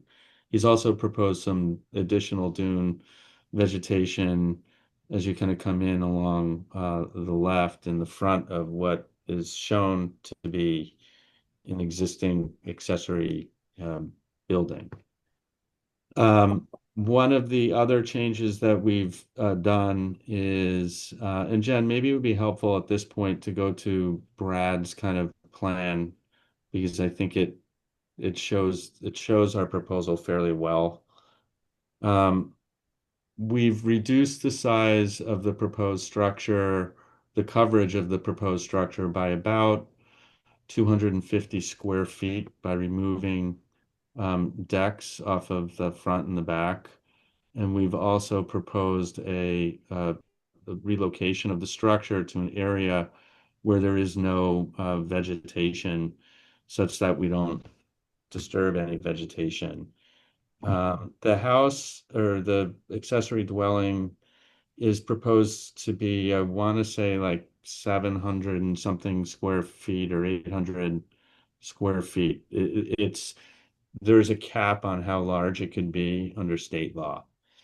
So, with those changes, one of the other features that we've proposed is along Marshfield Avenue. I think I indicated there's that wall and a sidewalk that's actually on this property that really serves no function because the road is blocked off and pedestrians walk on the road. So what we're proposing, we think is something that the commission would like, is to remove the concrete wall, which which runs parallel to Marshfield Avenue, and the portion of the sidewalk that is actually located on this property, and to replace that with some vegetation. So that's kind of the highlight. In addition, there was some question. Brad had initially proposed some vegetation to the east of the seawall that runs parallel to the beach on the right there. And there was some concern that it could be in an HESP overview and piping plovers. So we just removed it, and we think that this is a superior plan with the vegetation that's proposed and the dune enhancement there. So that's the best project that we could come up with that was responsive to the comments of the commission, which very respectfully we tried to listen to, and to also have an ADU on the property for Mr. and Mrs. Tripp. The This proposal would probably require us to get the approval of the planning board to have an ADU on the site. We previously had a special permit issued by the planning board. That was issued prior to the town adopting zoning regulations that allowed protected use ADUs without the requirement for a special permit. All it requires is a site plan review. And so we would probably go back to the planning board for a site plan review for the altered location of the building. From a zoning perspective, at the last meeting, I indicated that it might be necessary to have to get a variance from the zoning board. I've now had another conversation with the building inspector who questions whether that's the case or not. But the bottom line is that this is the plan that we're proposing. Stan Humphreys, a coastal geologist, has submitted a letter to the commission, and he's here tonight to walk the commission through the criteria that would be able to demonstrate that we meet the standard. So I've already spoken way too much. I have, if anybody wants to ask me any questions about how we've changed the plan, but I think maybe, and I know the commission's kind of running into some time issues. I think maybe it might be helpful just to hear from Stan. I know that a butter has submitted a letter, has some issues with this project. So however you'd like to do it, I think maybe Stan would be a good move from here. I do Okay. want to add, I think Frank maybe has joined us, just so we know who we have as far as commission members. Yep. Okay. Brendan, you can keep going with this one. I'm still looking at some paperwork. Okay. Thanks, Frank. All right, so just one quick Dan. one. You can mind looking. I don't see anything to open the Central Ave dock unless we've already opened that. Well, it would be probably Marshfield Ave. We've got a couple of them for opening up. Okay, I will print Nope. out some of the other ones for later on the agenda.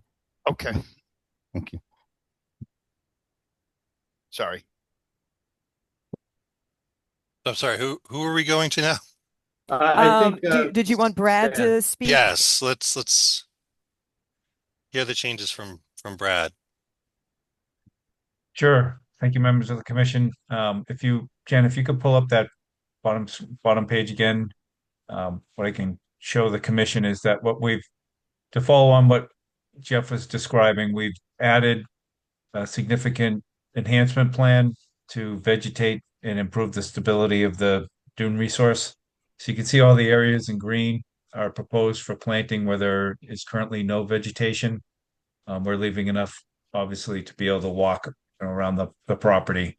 But you can see that by planting these areas out, it will, um, you know, restrict usage there other than just walking around the site. And it significantly restrict, disturbance. We've also proposed the driveway to be, a shell material or similar, and we're proposing bollards with rope or some sort of post and rail fence around the parking area so that there isn't encroachment of cars beyond what should be there for parking. And we're also proposing some interplanting of native vegetation within that area along the southern portion of the site, which is shaded in brown, and it adds to that vegetation that's there now. Um, it's not a condition here that we have to add vegetation to meet a mitigation or restoration requirement. It's something that we're proposing to improve the site conditions.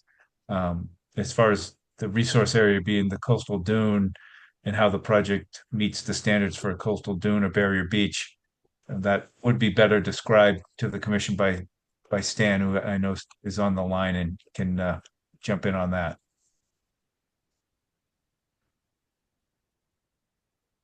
I don't know, Jen, have you promoted Stan? I am We have looking for him. There Stan he now. is. We got Stan Humphreys. Yes.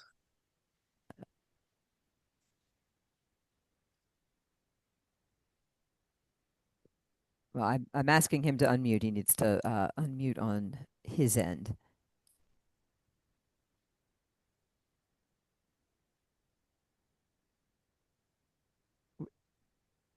There, I think I'm on now. Can you hear me okay? Yes. Yes. Got you. Stan Humphreys, coastal geologist with ECR. There's a little bit of a background since the last hearing. With the photos that were presented by the neighbor, basically the amount of overwash that he recorded visually, it was really confined to an area that's been used by heavy parking impacts and parking during the summer. And definitely saw that that's an opportunity to enhance the dune as shown here on the plan Brad's put together. But the two major primary activities, as I would call them, is pulling the cesspool out and putting in or constructing a sewage disposal system that will meet Title V. And then the second one is proposing that the new building be placed on piles. Together, there's quite an improvement and no obstruction to that flooding other than what may naturally occur with the proposed mounded planting area, as Brad has explained. Been going through the performance standards. I've done it on page 1 and it's gone into page 2 of my letter. on March 2nd. Let me just read some of the highlights that I think are pertinent in this case. And as the commission can keep in mind, an adverse effect means greater than a negligible.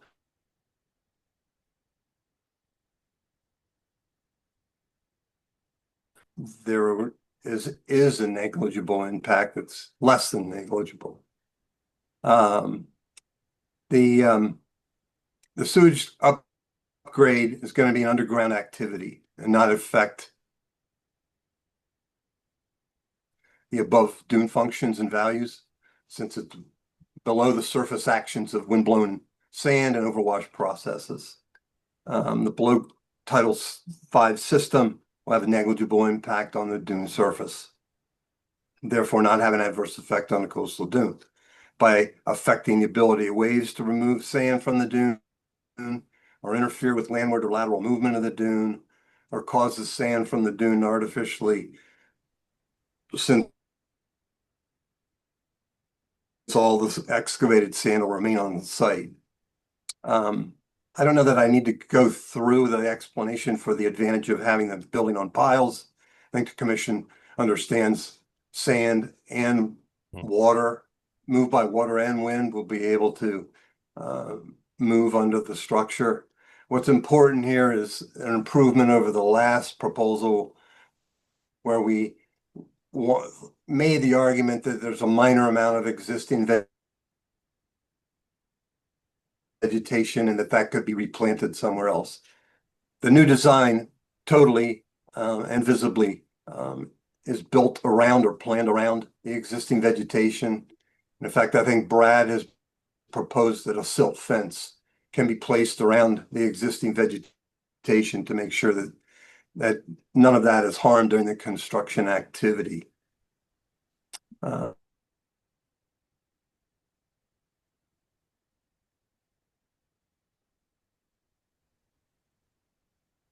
Scour and erosion that otherwise would occur with any other concrete foundation. And the occupants of 20 piles amounts to less than 20 square feet, which I consider negligible. Therefore, meeting the definition of no adverse effect. Smaller items of removal of some obstructions, I would call it, to vegetation and to the movement of sediment. The way that the parking is now being handled with a crushed shell area is a major improvement to the area and the way that it's been used.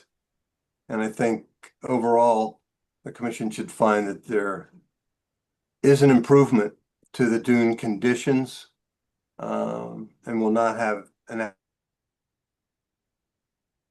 adverse impact by the proposed activities. Ability of the waves to remove sand will continue. There's no disturbance of existing vegetative cover so as to destabilize the dune or interfere with landward or lateral movement of the dune.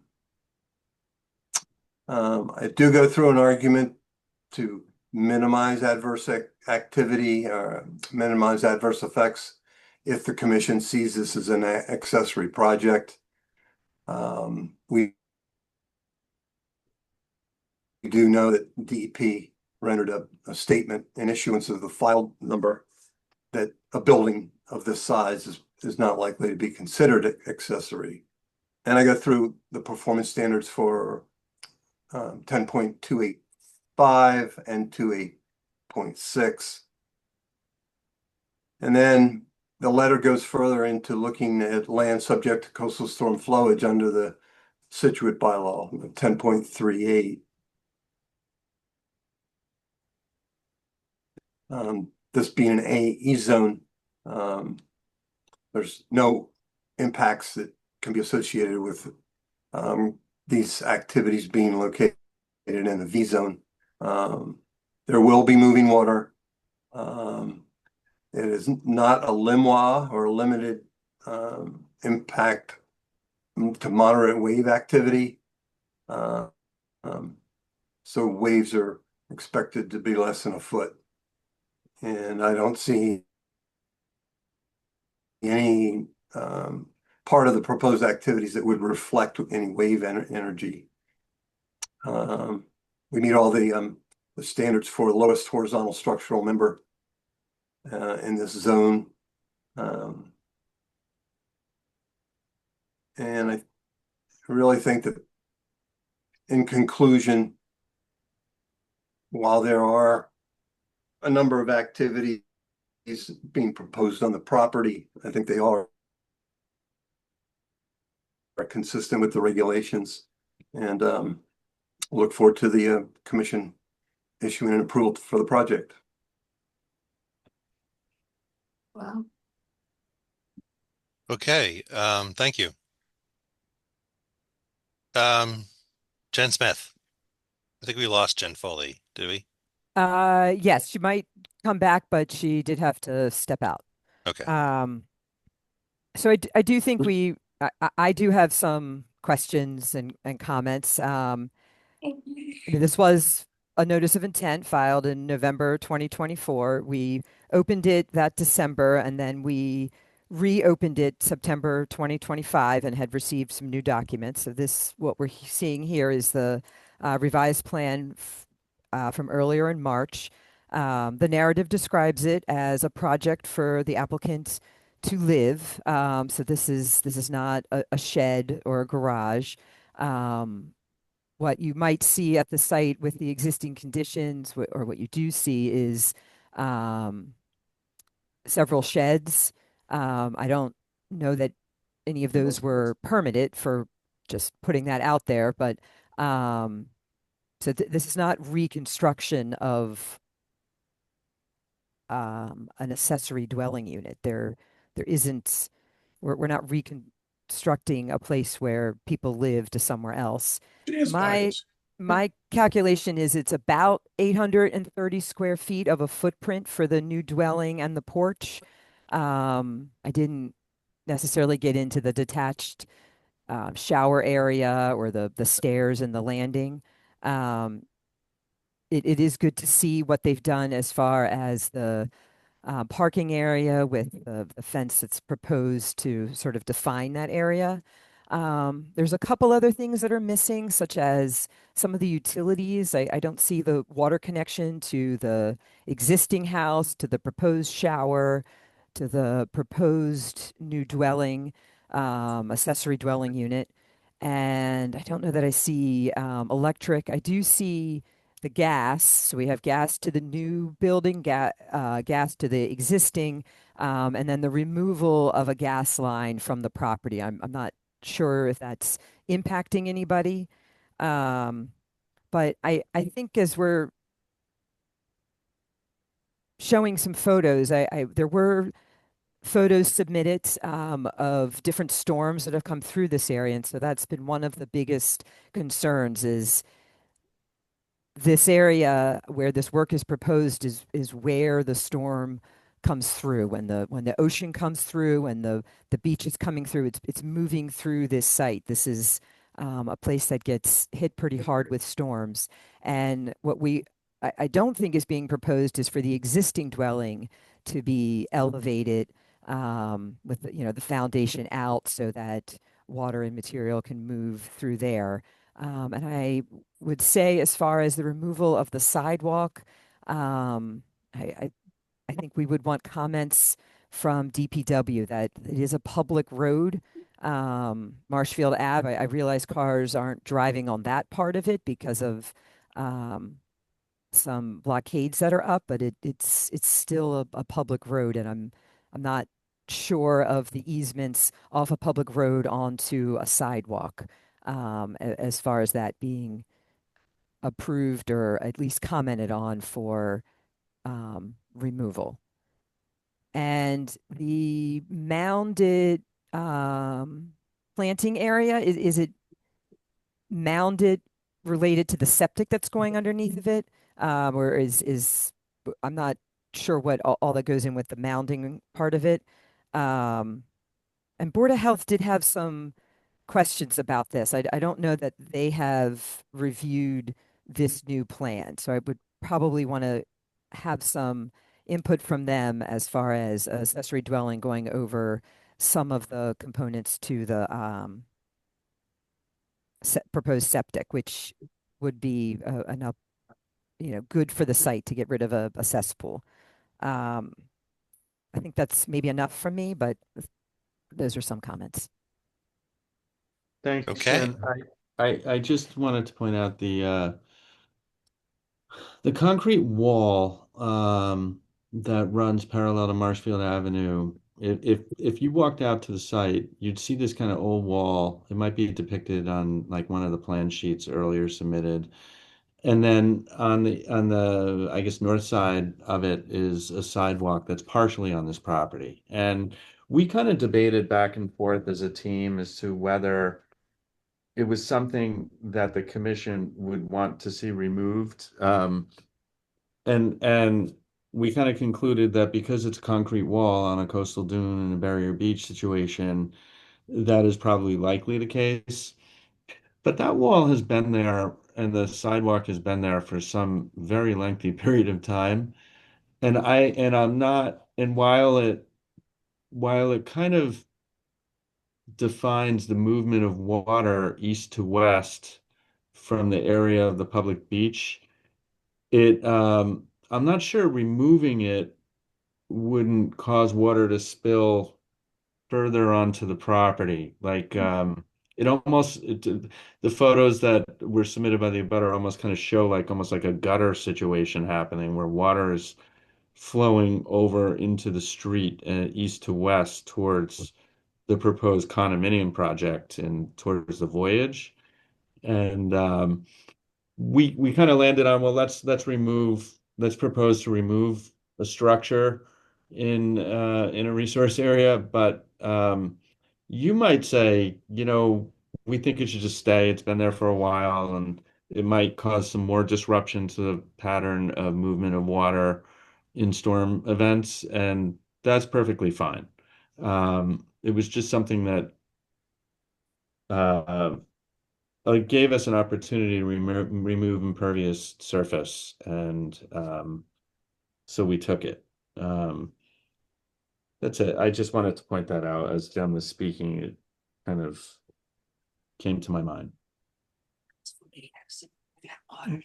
One thing I'll add, if I can, regarding the mounted septics, the mounted area over the septic. My understanding that it's not a mounded septic system, and then we're going to revegetate. We were just adding a foot of cover of new, basically do nourishment sand to vegetate it to try to create a little bit more of a more of an elevated dune. We're only going to go less than a foot so that we don't have too much cover over the septic system. Because if we were going to go higher than that, then that would be a problem for cover over the septic system. So that was the intent of that mounted system. Okay. All right. So thank you, Jen. I guess we'll go to members. Penny? Yes. Um, excuse me. I just have number one, I don't like how it's put on the plan, reconstruct. You are not reconstructing a house. You are building a new house. Building a new house. I know it's accessory dwelling in a dune is not a great thing to do. I wish what they had done was to raise the original house, put that up on pilings and add on right there in the back to that.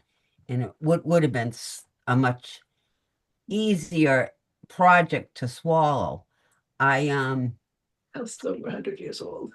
I just am having issues that it's a brand new construction. There might have been a couple little sheds there, but it basically is a brand new accessory house on the property. I don't know. I have to think about this some more. Thank you. That's true, Penny. It is. It's not a reconstruction of a dwelling. it's a new dwelling. I think where the reconstruction came into was the fact that there is a structure there and another structure kind of in the back of the property. Jen has just pointed out that one or maybe both of them might not pre-exist the adoption of wetland protection, but that's where it derived from. The other thing I just wanted to point out is there's no, you can't, this particular structure is like 100 years old or so, and putting it onto piles, it's not in the best shape at the moment, and that's really not an option. The other option, and I think Frank kind of mentioned it at one of the meetings, was, geez, why don't you put a new, either put it up or put a house up and kind of do it that way, and that is very sensible. If you had all the resources. The trips right now don't have plans for that for personal reasons. We looked into connecting the ADU to the existing building, but the problem with that is that there's the 50% rule. So if any work you do to an existing building exceeds 50% of the value of the building, the depreciated value of the existing building, then the entire structure has to be brought up to code. So any addition that we would put onto this or can conceive to put onto this that would add a bedroom or a separate dwelling unit within the dwelling would certainly kind of invoke that. So it's, I suppose, possible in the future to raise the existing house and to reconstruct a house, but it's not something that the trips could do at this time, which is why they went the detached ADU route. Just wanted to explain it. It might have no impact on your thoughts, Penny, but that was where we were at in the design process. Well, thank you, Jeff. One positive thing that I can say is I love all the plantings that they're proposing. Thank you. And Yo, the okay. aerial footage shows like the area where we're proposing to put this structure, and it also shows a whole separate area where there's just scour and flat compact sand. And we agree it would be a good thing to have that replaced. Well, see, one problem too with the original house staying on the ground like that, the photos I have of the scouring is just shooting off on each side of the house. Yeah, yep. Yeah, Yep. and on I think it's the south side of the house is where the new building's going to go back farther. But all that it's just yeah, it's not really good having the house down on the ground like that. But we'll see what the rest of the board says, Jeff. Okay. All right. How about Eric? Thanks, Brendan. I think we should put our patience hats on for this one. So I appreciate your cooperation, letting me get through my list here. So as we know, this is a highly sensitive area, dune, and there needs to be proof that there is no adverse impact and no adverse impact as it relates to storm damage prevention and flood control. While I appreciate the presentation and the changes to the plan from the previous iteration, unfortunately, it does not address the specific concerns with no adverse impact. I think top level, some of the things that would help support that would be drainage calculations, hydraulic modeling, flow diagrams, and flood analysis. And I think the point of removing that wall and not understanding the impacts of water flow across this site highlight that point is, while Stan provided a nice, letter, unfortunately, it's all professional opinion. I'm looking for hard evidence, quantifiable demonstration that the project won't worsen water movement towards the street or adjacent properties. And we don't have that. Given the fact that this site is inundated frequently during storms to a significant degree, the concerns of the commission around proving that there are no adverse impacts, rise to the top of the list. I think the landform alteration for the septic, or the septic planting rather, I think is another consideration as it relates to the hydraulic modeling, understanding what the flow of the water across this site will look like, especially with the foundation of the existing home, the change in the landform as it relates to the plantings as proposed, and what those elevations will do to directing flow of water across that site. I think also I am curious, and we can address this once I'm done, but how the AE and VE zones were established on the plan specific for this site. As we know, those delineations are not based on elevations. And as it relates to the septic system, we don't want to be seeing the septic infrastructure within a velocity zone. So I think that we just want to ensure that the velocity zone as marked is backed up, as accurate. Furthermore, I think that as it relates to the existing structure on the house, if it was not permitted, then we should not be using that as a benefit of removal, or in terms of a mitigation measure as part of this project. If it was not supposed to be there, then it should not be there and should not be calculated as existing impervious surface as it relates to the site, as it is not a legal structure. I think also as it relates to sea level rise, meeting the minimum requirement for the lowest structural member is helpful, but it fails to address specific site conditions as it regards to the landward migration, overwash, and flood flow conditions as it stands moving forward with sea level rise.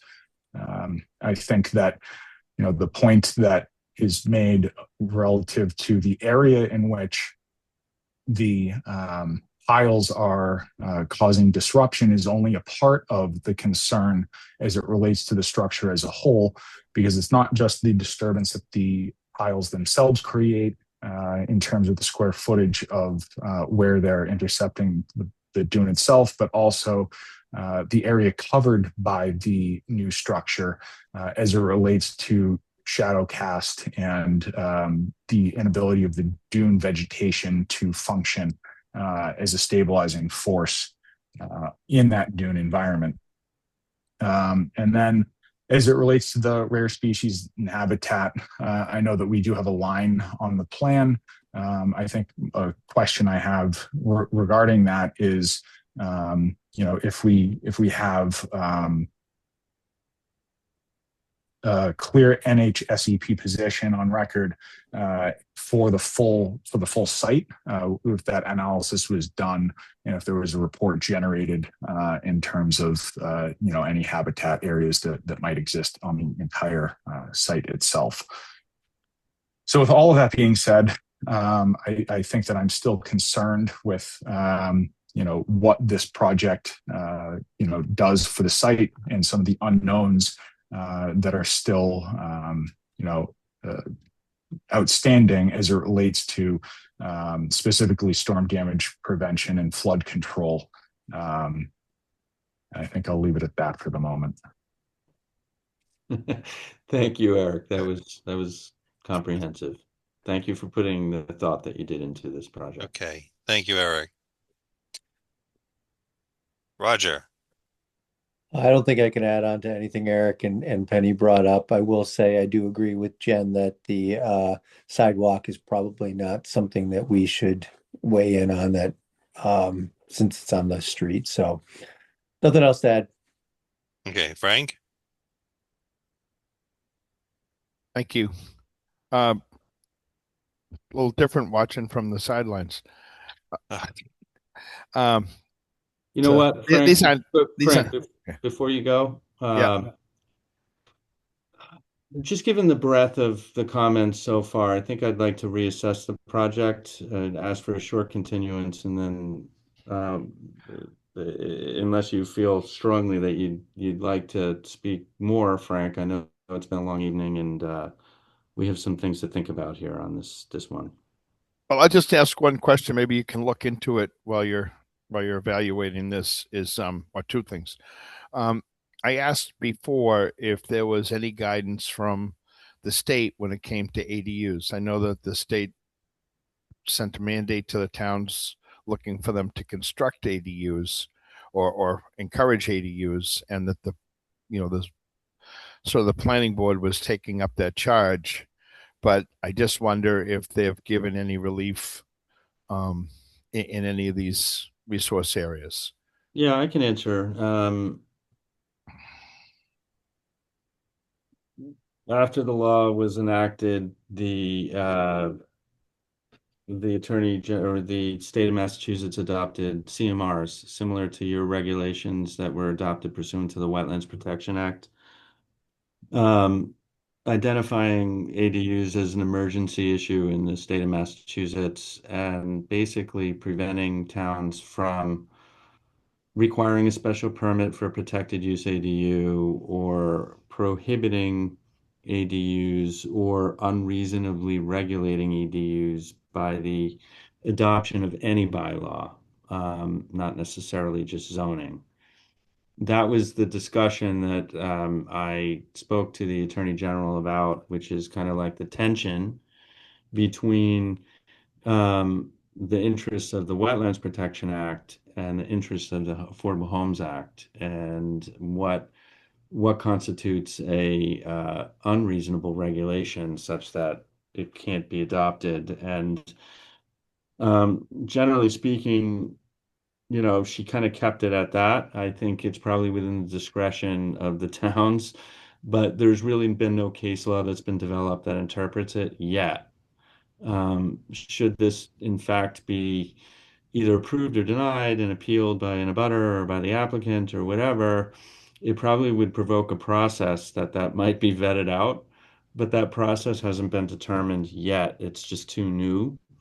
What she did say to me is that she believes that the DEP is working to try and come out with some guidelines as to for local commissions, as to how to address this particular question.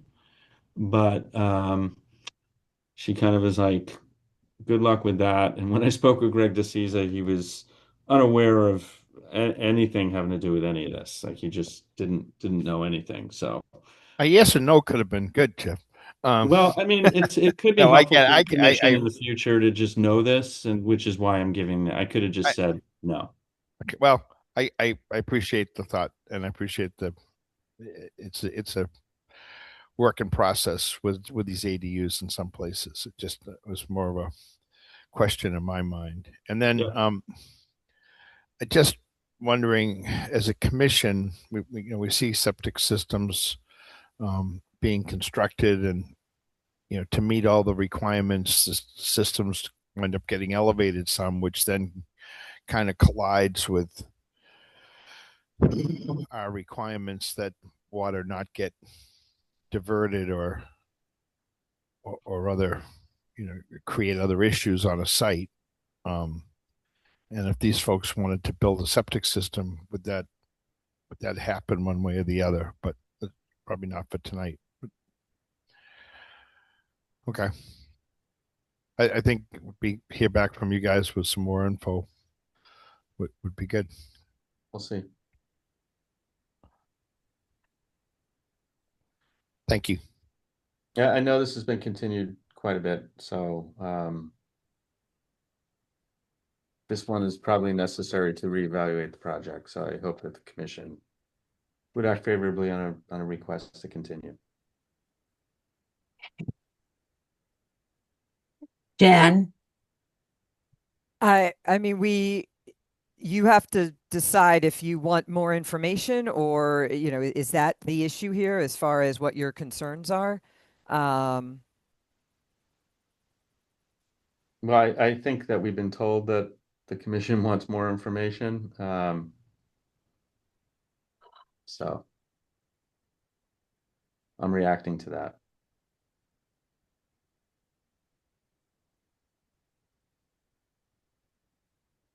Well, okay, so if you close, then we're not accepting more information or revised plans. I guess the reminder is that this began in 2024, so um, maybe something to be considered is that we should Can we start give them something. one more shot, Jen, to get this right? I mean, you guys may. It's your vote. We've mentioned it a few times though, the I last couple know. meetings, and I it's tough holding spots on these agendas for things that continue multiple times. I'm 100% there. So we've been continuing to May 18th, and then after the next meeting after that is June 1. I mean, I don't want to fill up those meetings, but those are where we've been continuing to. I think my question is, what is the timeline that you would be working within, Jeff? Is this something that you would consider withdrawing and refiling once you get all the sort of ducks in a row? Is that an Well, option? I can be about as candid as I can be. The plan that we put in front of you today is probably we really did put a lot of thought into it, tried to take into consideration the issues. Probably pretty darn close to the best plan we think that we can put in front of the commission. The motivating factor on requesting a continuance is really to talk about what happens in the event that there legally that there is a denial of the project um, or an appeal by somebody else if there's an approval, and kind of how to move forward really, um, or is it more appropriate to request a withdrawal? Those are really the items that are kind of swirling in my mind. Um, I think that this use is something that's allowable. I think it's something that the state wants to see. It's, consistent with, you know, uh, I think that some of the features that we're proposing to do to this property really do improve what's there now, whether you put another building on there or not. And um, I, elevating the building and allowing the migration and all that is all things that this commission knows. So I don't really need to go over it. It's just I would like an opportunity to talk to my clients now knowing what I'm hearing this evening from the commission after we've put forward a pretty, max project as far as what we're trying to do and able to do. I mean, I don't know how best to respond to some of these issues. It was a lot. May I add one more thing? Yeah, I just I didn't do the calculation as far as stormwater permit being triggered, but um, that is probably something that should be considered with any increase in impervious area, which we generally try to avoid in these areas that get hit with these storms. And the other part is that part of the existing home is in the velocity zone. I'm not sure how many bedrooms are there, but this project is proposing, more bedrooms, so that's more flow. These are all things we sort of think about as far as septics in dunes. But regardless of the usage of the house or of the structure, it's still the footprint that it is in a site with all of these resource areas and as Eric had mentioned, the storms that come through here, it gets inundated with storm flowage. Yeah, I mean, I was receiving clearly, the portion of the property is in the velocity zone, right? I am hearing from my client that it doesn't get like completely, it doesn't happen frequently where there's water passing through the property. Um, One of the major times was like 2018 that was kind of recorded, but that's fairly irrelevant. I recognize the fact that it's in the resource area, and that's the point. It's the portion of the property is in the velocity zone, like all of these properties are. Yeah, I defer to the commission. I've made myself clear. It'd be helpful to the trips to now consider what has been said and really think about this.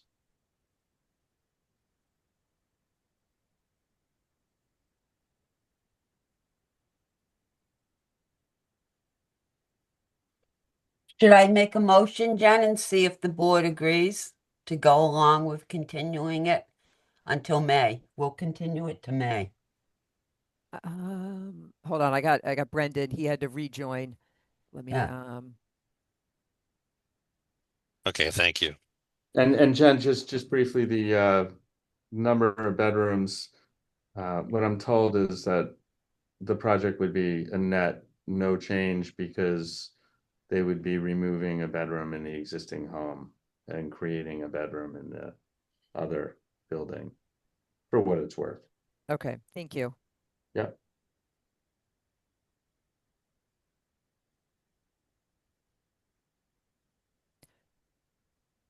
Penny, did you make a motion? I was waiting, I guess, for Brendan For to give me? me permission. Oh, yeah, you want to make a motion? Or do we need to talk to people in the audience first, or Well, you can talk to, is anyone in there is there for anyone in this the audience that has project? anything want to say on this project before Richard's iPad? Unmuting That looks Richard's iPad. familiar. Yeah, I think you know who it is.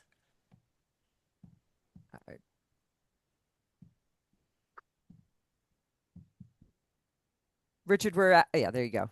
Yeah. I don't know where to start if you're asking for a continuance. So, but good evening, Mr. Collins and members of the commission. My name is Richard Vaza. I live at 22 Marshfield Avenue, immediately next door to the proposed project. Before I begin, I would just like to briefly mention that I've been involved in the real estate development, construction, and land permitting business for approximately 40 years. During that time, I've designed, permitted, constructed several thousand residential units and have worked extensively with planning boards, zoning boards, conservation commissions, and lawyers, including Attorney DeLisi. So the concerns I'm raising through this process are based on many years of experience with development, construction, and environmental permitting, not simply just as a neighbor with an objection. I submitted a detailed written letter to the commission. I'm not sure if you have read it or not. So tonight, I'll only highlight a few of the most significant issues. First, the proposal currently before the commission that you are reviewing does not match the plans and elevations that were approved by the planning board in any manner whatsoever when the special permit for the accessory dwelling unit was issued by the planning board. The special permit was based on a site plan showing the structure meeting the required setbacks, which include a 20-foot rear setback. The plan currently before the commission that you're reviewing shows the structure only 8 feet from the property line and not the required 20-foot rear setback. At the moment, the commission is being asked to review a project that does not currently have valid zoning authorization because it is substantially different from the plans and the permits that were approved by the planning board. In addition, so you're aware, it does not meet the requirements of the accessory dwelling zoning bylaw, which requires an ADU to be built within all the building setbacks, which this plan does not meet. So condition number 8 of the special permit issued by the planning board requires that any changes to the approved plans be reviewed and approved by the planning board, not the Conservation Commission. At the moment, the commission is being asked to review and approve a theoretical project that is completely inconsistent with the approved special permit plan that does not even abide by the ADU zoning bylaw. Second, the applicant, which you brought up, is attempting to justify the project by claiming that removing 2 sheds and a patio reduces impervious area. It's my understanding those structures were installed without permits or approvals. If that's the case, their removal would simply restore the property toward compliance and should not be used as mitigation credit for constructing an entirely new building. Third, the project has been described, which I've already mentioned, as a reconstructory structure comparable in size to the existing home. The DEP guidance under the coastal dune regulations indicate that accessory projects typically refer to small structures such as sheds or parking areas, not the construction dwelling.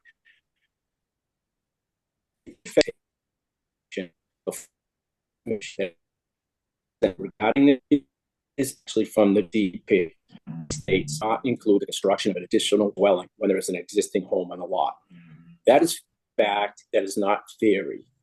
So finally, I have serious concerns about flooding impacts to my home. The proposed structure would be located 10 feet from my home in a designated flood zone, includes a large new roof, foundation piles, a new septic system. Despite this, as someone already brought up, there are no drainage calculations, hydrological analysis, a piling plan. Nothing has been submitted to demonstrate the project will not redirect water to neighboring properties.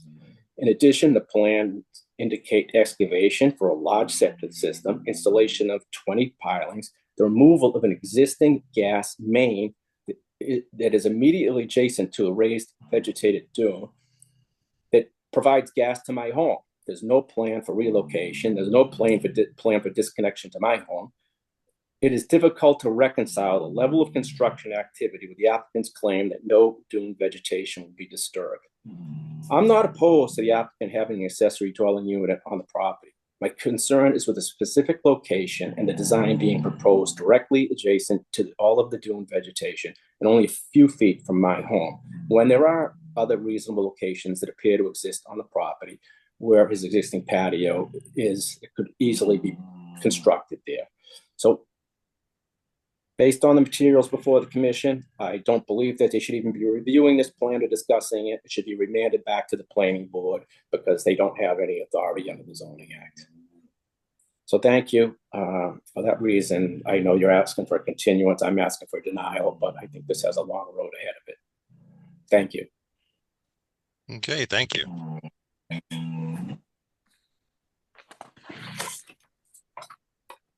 Well, I guess our next option now is, does anyone want to make a motion?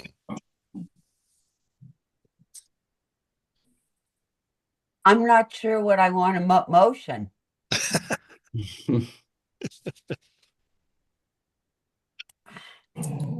I'm wondering, should this go back to planning? I mean, I'm baffled. Yeah. Okay. Jen? I think Jeff might have even mentioned this, that we would need to go back. Well, I had read Rick's letter, and I mentioned 2 things. One is there's a continuing vacillation on whether the correct setback on the rear is 8 feet or 20 feet, and if it's 8 feet, then I would be also seeking. I'm sorry, if it's 20 feet, I would also be seeking a variance from the ZBA. And if it's 8 feet, there would be no need for that. As far as planning is concerned, this project was approved by planning by the issuance of a special permit before the town adopted a zoning regulation implementing the protected use ADU situation. So it is definitely a complicated situation. It's not an area that I've been in my career where something like that has occurred. My opinion is that should this plan be approved, I would need to go to the planning board either for an amendment of the special permit, which I don't think should have to do because they've now adopted the regulations. So all I would need to do is just present to them a site plan and have it approved, which is a much different standard. Bottom line is that should this plan be approved, there would definitely be a stop at the planning board. No doubt. But why go to the planning board with something like this if I'm being told that it doesn't, that you don't think it meets your regulations? So this is a complicated issue, and it underscores the reason why I've put my request in as I have. It's something that I really need to think about in light of hearing your thoughts this evening on this revised plan, which is something I didn't have the benefit of until this evening.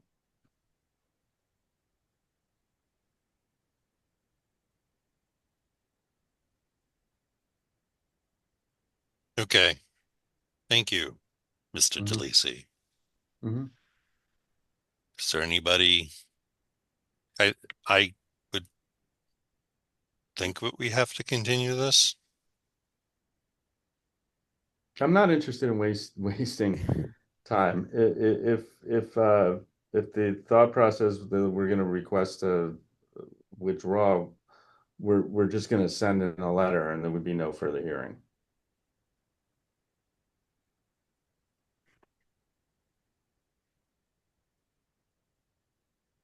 So do you want to I request continuance and then yes. Yes, they requested a continuance. Did I have a motion for that? Jen, May 18th? May 18th. I make a motion to continue. Penny, can I just make it? Yes, sir. Is that the time frame? Is that time frame sufficient to get the information that you need, Jeff? It's sufficient. Yeah, I can't ask for any more time. I know that. So that we either have to make. I mean, we're going to put it on a meeting at some point, and we have lots of things on the agenda, so we don't want to spend an hour on something on the 18th when we have lots of other things to do. If you need time to, it sounds like there's a lot of complications. So I guess the question is, if you're gonna talk it over with your client and you might withdraw, really doesn't matter when we continue it to. True. Absolutely. If the 18th is not a good day for the commission, I'd be grateful for anything. But in terms of a schedule, Jen Smith, what do you think? Is the 18th something you want to plug something like this in to, or do you want to? I was trying to avoid May 4th because there's a bit of a gap between the April meeting and the May 4th meeting. So I anticipate that being, filled with new submittals. Hold on. Actually, I suppose I could. Yeah, I'm out of town on the 18th, but I could still participate remotely. So it's not. You want to go out to June? I do. Yes. Okay. June 1 and June 15 are our 2 meetings in June.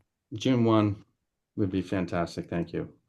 Okay, I make a motion we continue 30 Marshfield Ave to June 1st. Okay, that's my motion from Penny. Do I have a second? I can second that. A second from Frank. All right, so All in favor. Eric, Yes. Roger, Yes. Brendan, yes. Thank you for your time tonight, everybody. Very much appreciated. Thanks. Thank you. Thank you, Jeff. Good evening. Yeah, will do. Man. All Somebody right. tell me what's next. That's 2 over an hour already. Zero Surfside. But before that, I'm going to sign off. Brendan, this is trial by fire. There's nothing like That's it. a lot of fire. You're not even well done yet. So I Am I believe Zero done? Surfside's next, and it does need to be opened. Okay, I have that one. You want me to read that?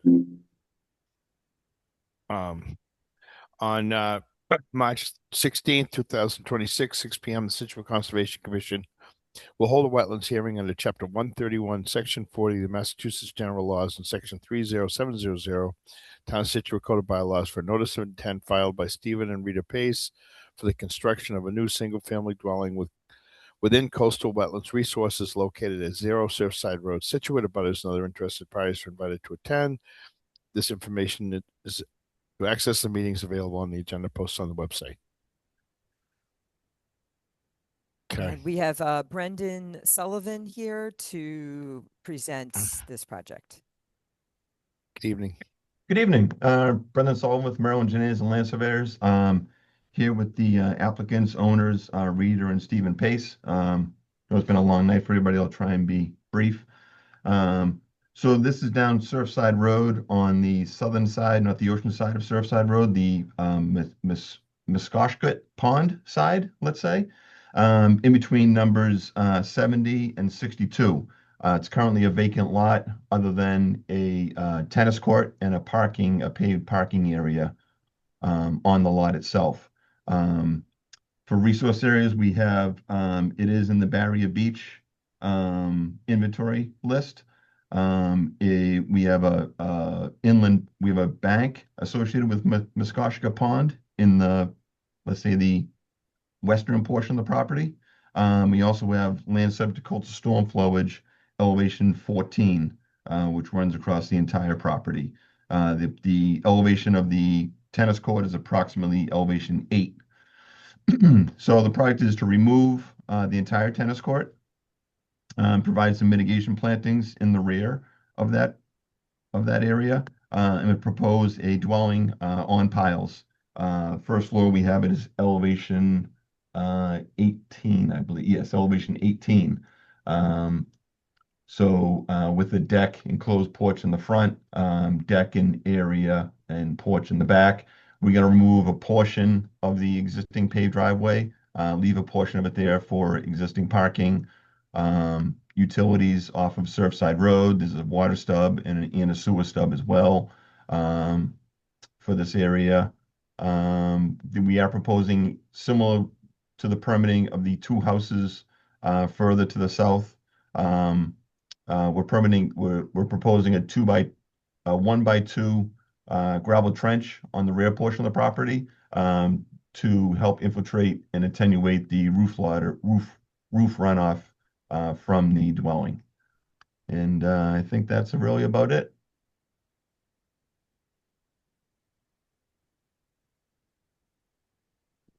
Thank you. Jen, do you have any? Sure. It did get a DEP number. No comments from DEP. Currently it's a tennis court, and I do want to say I appreciate mitigation being proposed on the plan, as well as graphically how this is presented so we can see what's there.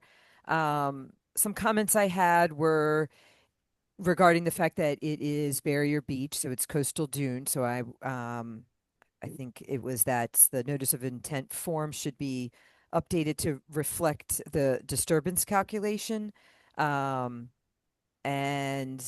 the upland that's listed on the site, I guess I just kind of question that since it's all dune. The flags for the wetland, usually we have some numbers for those so we can um, follow them when we're doing a site visit.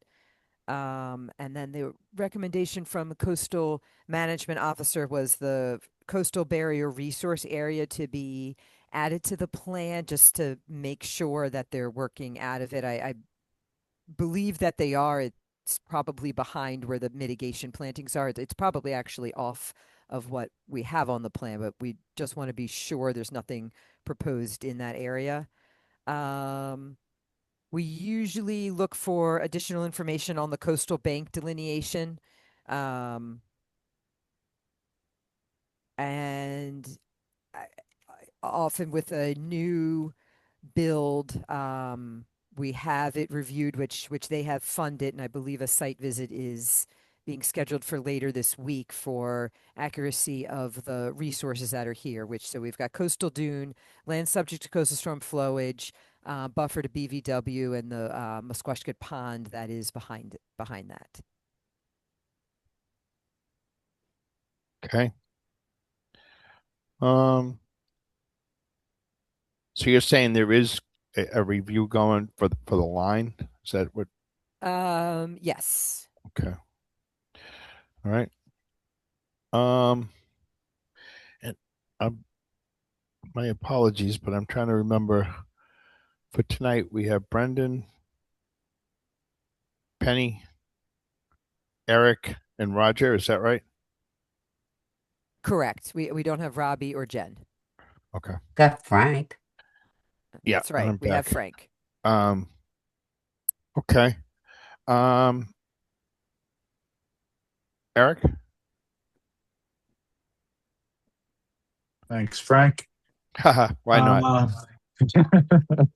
No, it's fine. I guess with knowing that we'll be having this reviewed for the line, I'm definitely going to be interested to see what impacts that may or may not have on the site plan, given the resource areas that we're in. Dune, land subject to coastal and flowage in the BVW line. So just thinking about the resource areas that we're in, I think it'll be important to see what that review is. I do, like Jen stated already, appreciate mitigation plantings. We always do appreciate that, on the plans to start. But I think for the moment, I'm okay. I don't have anything further. Thanks, Frank. Okay. Roger? No questions for me. Okay. Penny? There I go. My only question at the moment is, it's going up on pilings, right? Correct. Or piers? Which is it? Piles. Wooden pilings? Wooden piles. Good. Okay, that's the only question I have now until the other stuff comes back in. Thank you. Okay. Brendan? My mind is flooded with things I could say, but none of them are pertinent. So, um, yeah, I don't have anything. I don't have any questions. Thank you. Okay. Do we have anybody in the audience for this? Would like to speak to it?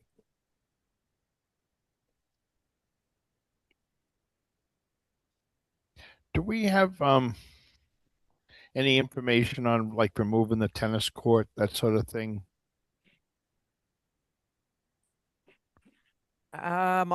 Brendan, do you? Unless that's in the narrative, I don't have details on it. What would you like as far as removing it and throwing it in the pond, or Yeah, give that a shot. See how you can we do. just plow it right into the coastal bank and reinforce the bank and get rid of the phragmites and just dump it into the pond? Sure. No, we plan on removing the asphalt pavement, hauling it off site, remove some of the, I'm sure there's some sort of a gravel sub base there, remove some of that. I say some of that probably, within and maybe not even a foot of that. And then just put some topsoil on there for a lawn area.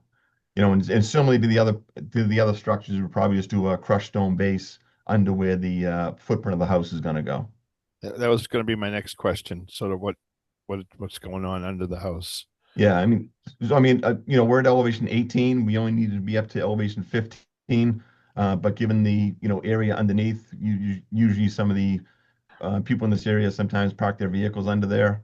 So that's why we raised it up a little bit more, just to get a little more head clearance under the structure.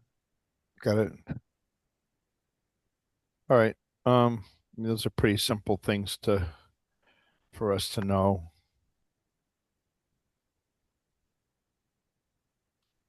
I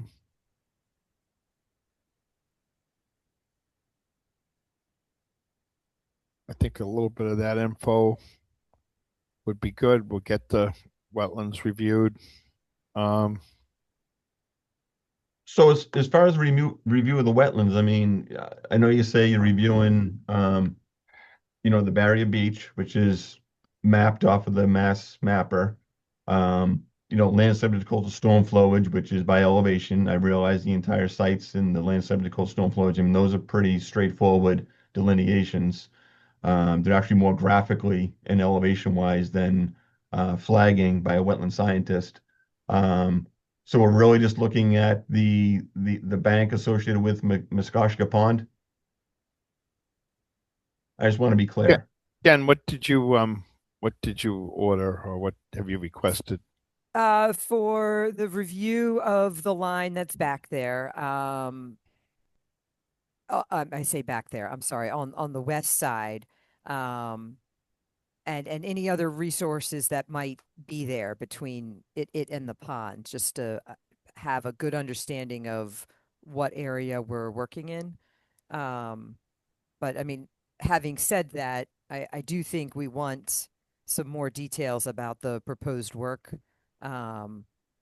Usually we have something showing the piles, maybe some architectures. We want to confirm what's going on underneath the house. Any type of enclosure.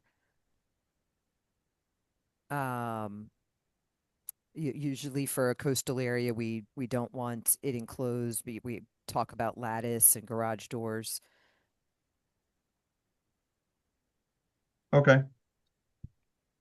Just while we're gathering more info to kind of have that Sure, I'm just out trying to there. capture everything in the next meeting so we can wrap this up. I thought Yep. it was a pretty straightforward project.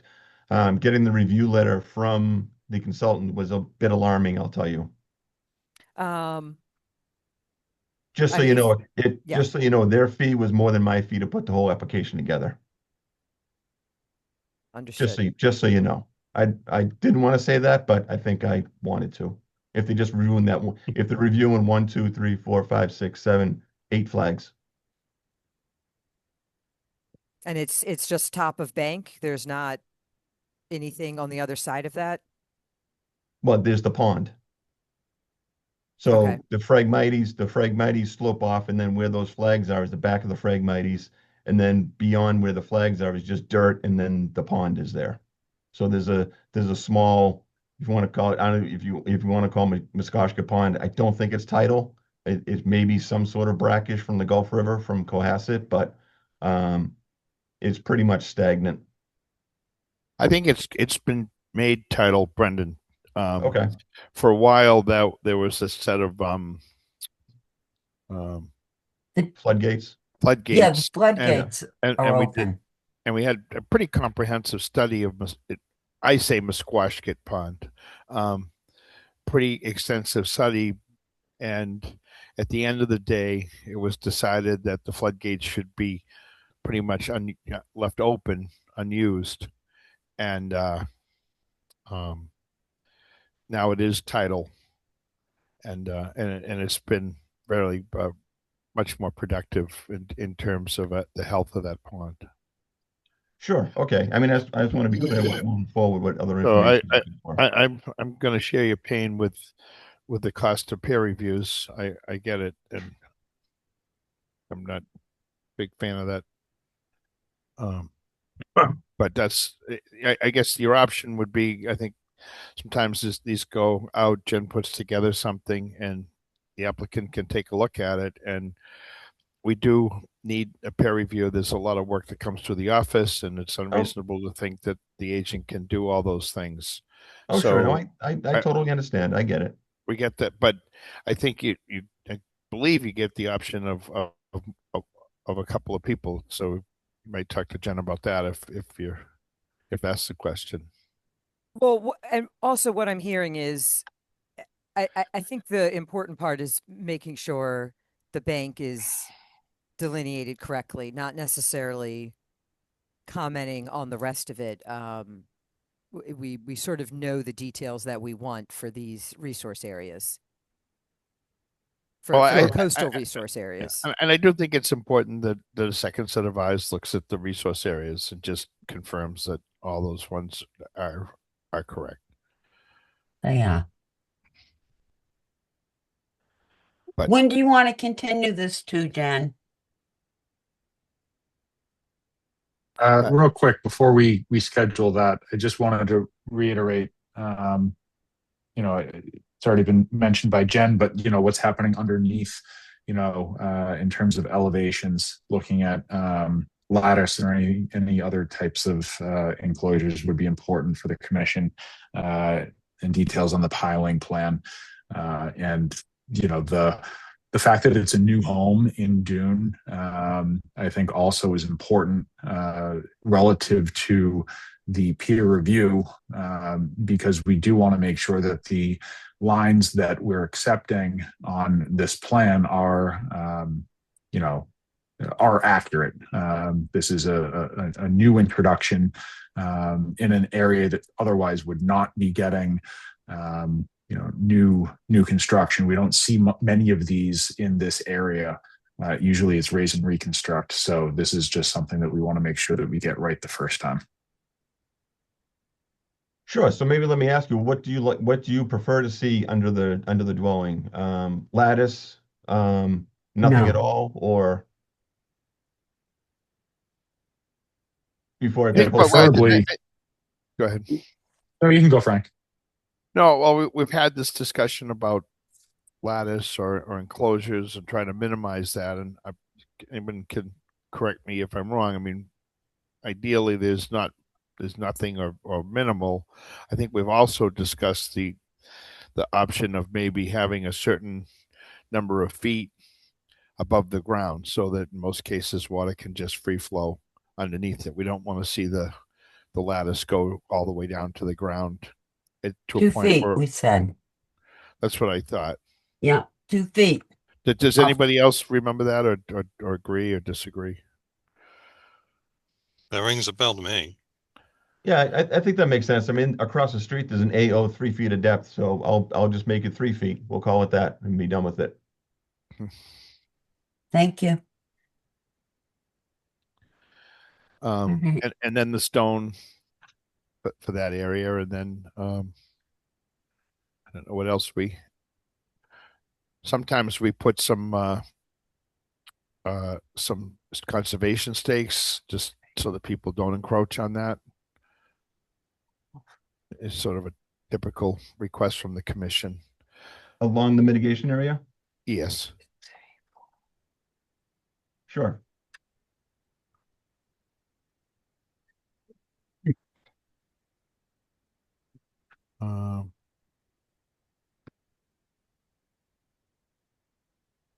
Okay. I'm drawing a blank at anything else here tonight, to be honest. It's late, but I think those are the things that we'd be looking for. Okay, well, I'm looking for Jen to tell me when to continue it. If we think we can receive the revised materials in time, then I was thinking this one would be something good for April 15th. April 15th? So that's 4 weeks. We would need everything at least a week out. The 15th is a Wednesday? Correct. It's a town meeting on the Monday. Oh, okay. You guys gonna finish up in one night? I don't know. So that's why we're leaving Tuesday alone. Oh, okay, got it. Okay. Oh, so meeting's Monday night. I see. Okay. So I make a motion to continue to April 15th.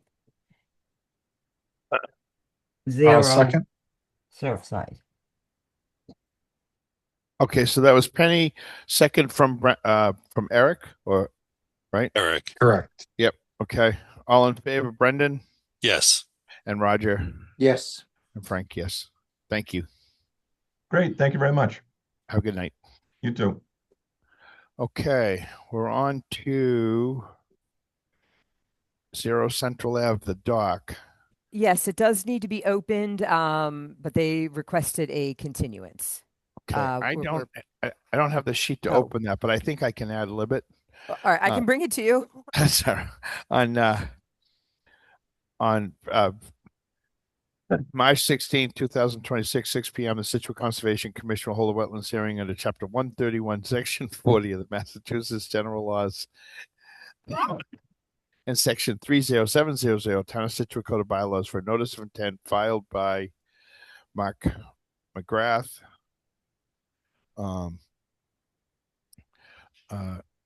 to move an existing dock located at 0 Central Ave, Scituate. All abutters and other interested parties are invited to attend. Information to access the meeting is available on the agenda posted on the website. I think I was close enough. Bravo, honestly. I didn't know any different. Thank you. So they don't have a DEP number, and that's why they were wanted to wait until they had that, since we wouldn't be able to close. I would just like to note to Josh that my 0 Central, you were setting me up to be wrong with the applicant name. Well, how dare you figure that one out on your own? I'll When try do we harder next time. continue it to, Jen? I gotta say it's got to be April 15th. Okay. I mean, March 30th has too many No. big hearings on it. Yeah. I make a motion, we continue 0 Central Ave to April 15th. That's the motion from Penny. I have a second. Come on. I'll second. That's from Eric. All in favor, Brendan Yes. and Roger Yes. and Frank, yes. Great. Thank you. Okay. Did you folks do the RDA? Not No. yet. No. Oh, jeez. I'm sorry. She has been on the call, and I believe hopefully she's still with us. But yeah, you do need to open this one. Yes. I'll get it. I got a sheet to read on this one. On March 16th, 2026, 6 p.m., the Scituate Conservation Commission will hold a wetlands hearing under Chapter 131, Section 40 of Mass General Laws and Section 3000, Town of Scituate Code of Bylaws, request for an RDA of applicability filed by Michelle Loring for the repair of an existing driveway and filling of a cesspool located at 67 Rebecca Road, Scituate. Abutters and other interested parties are invited to attend, and information to access the meeting is on the agenda. And we have Michelle Loring is here to talk about her project, and I hope I'm showing the right photo. I hope so. Does everybody see two photos? Yes. Yes. Okay, thank you. Well, thanks for hanging in there tonight. Okay. You learn a few things about conservation. I'm not sure I needed to know anymore. All right. Want to explain your project, Michelle? Okay, all it is I've been here at 67 Rebecca Road since about 1972. The driveway that I have is about 75 years old and it's concrete. And I want to remove that and replace it with an asphalt in the exact same perimeters of the driveway that's existing now. There's also a septic tank, a cesspool that I have. When I got hooked up to sewerage in the 70s, the cesspool was not filled because the cap was underneath the concrete in front of my stairs. So they just left it the way it was. So I probably have the only cesspool left on Lighthouse Point, and I want to just have that filled. The concrete now is starting to cave in above the cesspool. Okay. And you're connected to sewer now. Yeah. Okay. All right. Jen? I don't have any comments for this. She did provide a sketch of the site as well, as the photos that are included. Okay. Penny? Okay, I just want to ask Michelle, do you plan on putting asphalt in front of your stairs too? Or Yeah, that's where the cesspool is. The no, I cesspool, understand that. You're gonna pull it up, but you're gonna put the asphalt in the driveway and in front of the stairs. correct. Right where you see the concrete now. Yeah. Okay. Okay. That's all. I don't have an issue with it. She already has a hard surface. Of course, would like something different, but Impervious. I More know yeah, impervious. I mean, the problem down here is you get waves coming over. I know. You put down gravel or whatever, that's just going to Yeah. end up in the middle of the marsh. It's just going to be filling up the trenches. Oh, I know. Okay. Brendan? Yeah, I don't think I have any questions. Okay. Eric? Hmm. Um, Mm,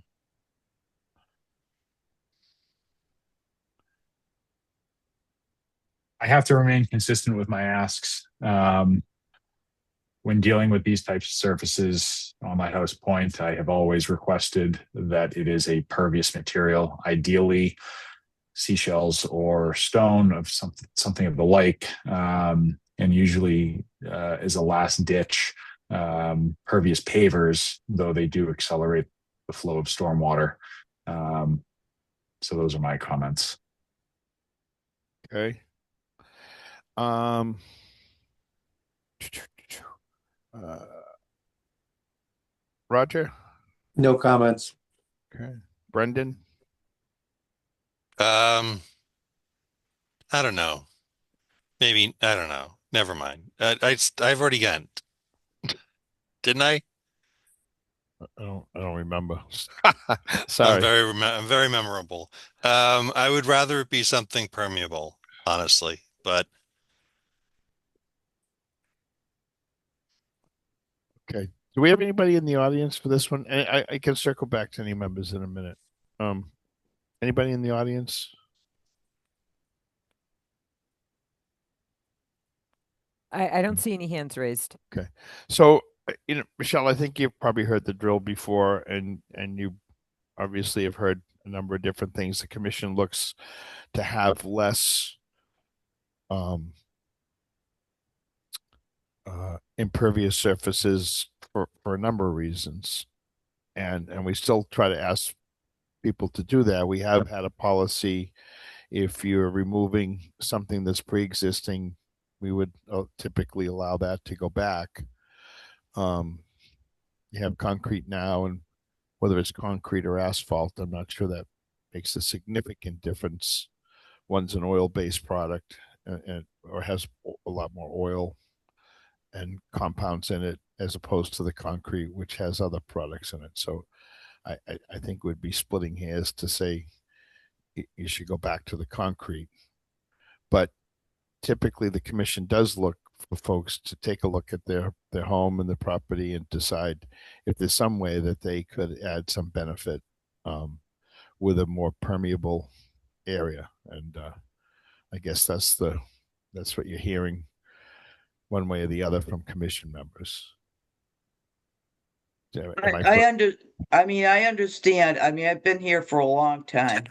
I mean, I love grass. I keep the grass there so that it holds in the ground when the waves come over. I have Rosa Rugosa. I try to do that kind of stuff. But if you've ever been down here after a storm, I mean, right after a storm, and seen all the gravel from people's driveway all over the roadway going into the marsh, I mean, gravel, I mean, seashells, they sound nice, but they don't work. I don't know how much gravel is in the marsh now. So, Okay. I mean, I don't know what to do. Well, number one, you're coming before the commission, and we're not seeing it happen after the fact.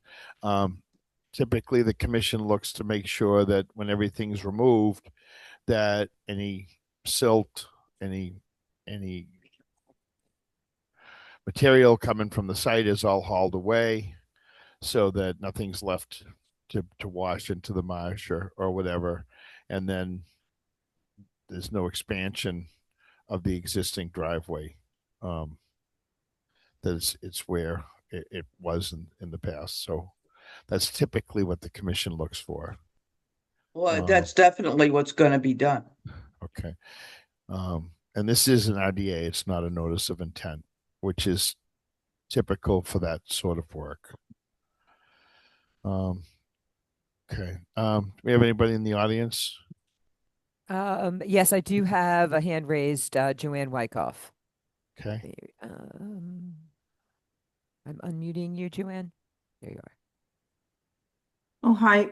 Hi, Michelle. I'm a neighbor at 154 Turner, and I know you know Della.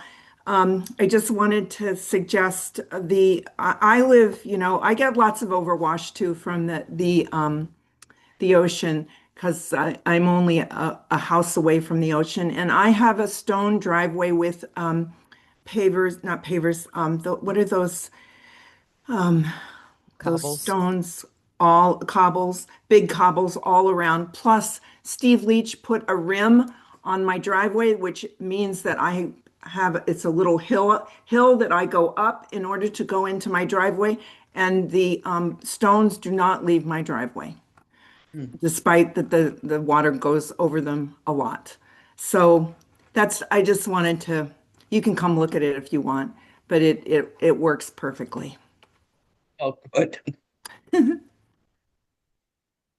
Okay. Thank you.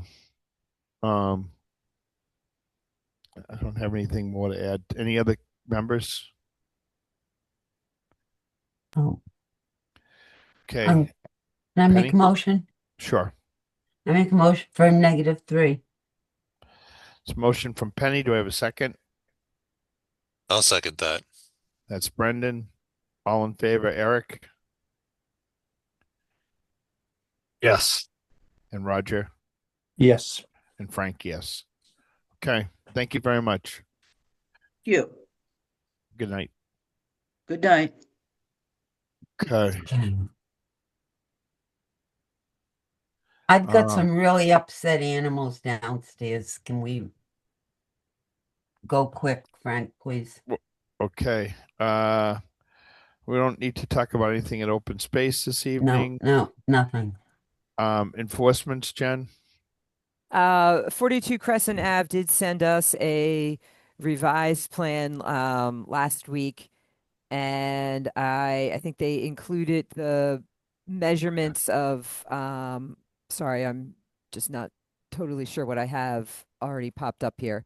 It included the measurements of what was put on there that wasn't permitted versus what was permitted, and I'm trying to find it. I thought I already had it open. I do think we have Darren Grady here representing them, and I'm not sure if we have some input we want to give. Off the top of my head, there was also the mitigation they were proposing was the invasive management in that corner, the kind of a butts 40 Crescent. And if Darren's on, maybe he can do the I'm backfill. here. Good evening. Good evening. So at the last hearing, you would ask me to calculate the impacts of the patio in the rear. And the reason why I couldn't calculate it during the meeting was that we had 158 square feet double counted in our impact table. So what I was showing is 773 square feet total is really only 615 square feet, but the number you're looking for, it's labeled on the plan now. It's 193 square feet of extra patio on the rear inside the stone wall that is kind of hook shaped. So it's 193 additional square feet than what we conditioned. Is that what you're saying? Correct. So the plan that was proposed and approved, it said the patio is going to be 300 square feet, and it's 493 square feet. That's inside the 100-foot buffer zone, outside the 50. And the stormwater had been reviewed, and we reanalyzed it to make sure there was no increased runoff towards the wetland. Okay. So right now, am I okay if I jump on this a little bit, and then commission members can jump in? Yes. So again, just because I'm slow here and it's late, when we conditioned this, we conditioned 300 square feet of patio within the 100. Is that correct? Correct. And what you've constructed is 493 after you remove the patio that we've already talked about, the rectangular one? Correct. So we're only talking about the one in the center back of the house inside the stone wall. So before that, you had the additional one, which is still there, correct? The patio is still there, and on this plan, we're looking to get direction from the commission as far as just what we need to do. And it's still proposed as being removed on this plan that's in front of you. That's the patio to the left of the rear of the house. Yeah. Is that clear to everybody? I'll go. The going back to the approved plan, is that what I'm hearing? No, there's No, still well, there's still about 200 feet about over. Is it the Besides, pat? that's just the back patio, the pad on the side and oh, that's all. Yeah. that's all additional, right? Correct. Mhm. All right. So Go there's back another to the there's drawing board. there's 100 square feet of expanded driveway, 81 square feet of concrete pad, and then 193 square feet of expanded patio above what was conditioned. That's correct. With the patio on the left being removed. Okay. I'm gonna do this real quick because it's 9:20. 371. I don't have to do that. Brendan, your thoughts? What am I being asked? Is that enough? Is that yeah? We don't have to decide this tonight, by the way, either. If I everybody's mean, we conditioned 300 and we're getting 671. Yep. Yeah, that doesn't feel right. Wrong. Penny? No, it's And not then acceptable. all right. And for that, what they were offering, I don't see it all now. There were two just correct me if I'm right, there's a couple of pieces of mitigation being offered. Am I So yes, so we're offering 1,000 square feet of mitigation by removing invasives, and part of the driveway up there is outside the buffer zone. Doesn't Okay. matter. Wasn't on the plan. so all right, so there's option which is the buffer zone, but wasn't there some more plantings, Darren? Are you not offering those anymore? So we're offering over a 1-to-1 for the impacts inside the 100. That's kind of what's on here right now. Okay, so the other plan that you had before showed an additional planting strip, but that's not being offered in this, correct? It's not on this plan. That's correct. Okay, all right. Just want to make sure everybody has as good a picture as they can get. All right, Penny, I'm sorry. Did you comment? I did comment. It's not enough. They're still bad. Okay. Eric? That's all. I don't accept this at all. Okay. Eric? Yeah, so we're talking about twice the amount of approved, coverage, and the, not to sound harsh, but like nickel and dimed on what the, you know, proposal was for mitigation. We did have two options, option A and B, and maybe I'm misremembering, but I do think that we said something about both of those being on the table with the patio that is in the 50 that was never approved to be removed. So I don't know. I feel like this back and forth is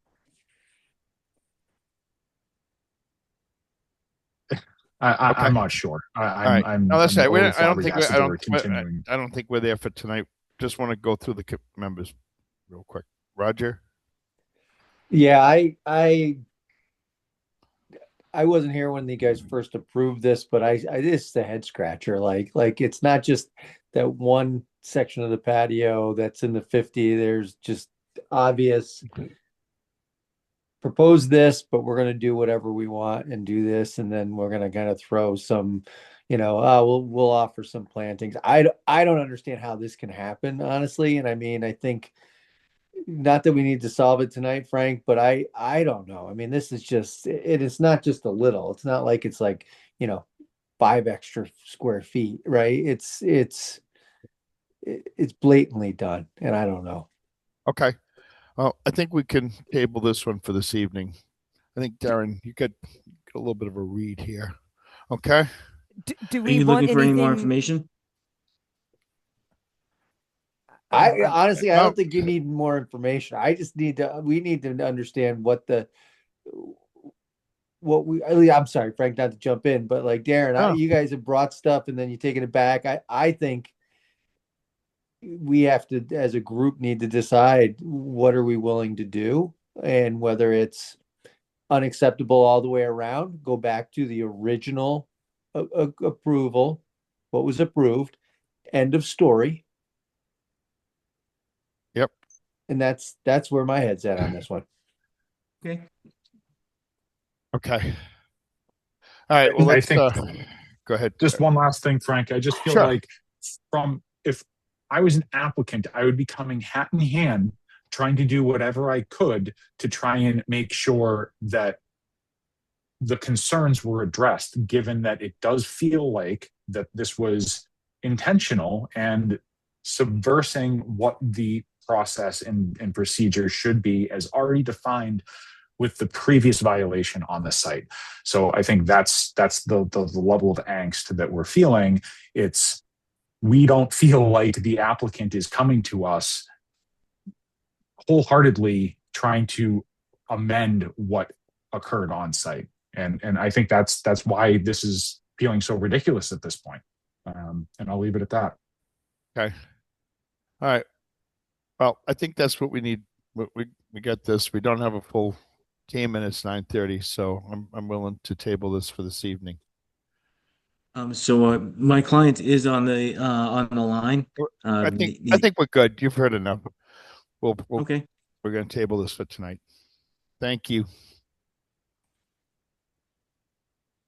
What else do we have, Jen? Order of conditions to vote for 8 Newell.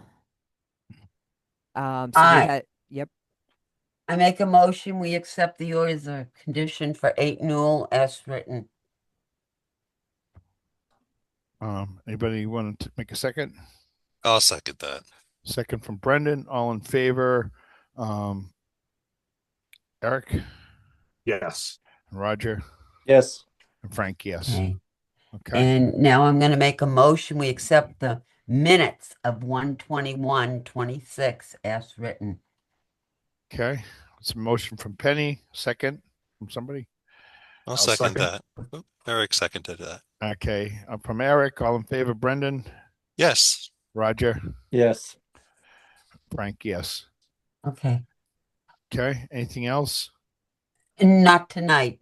So, well, Well, We had Roger a really. walk-in, Frank. We had a walk-in item that I brought that I talked to you about earlier today.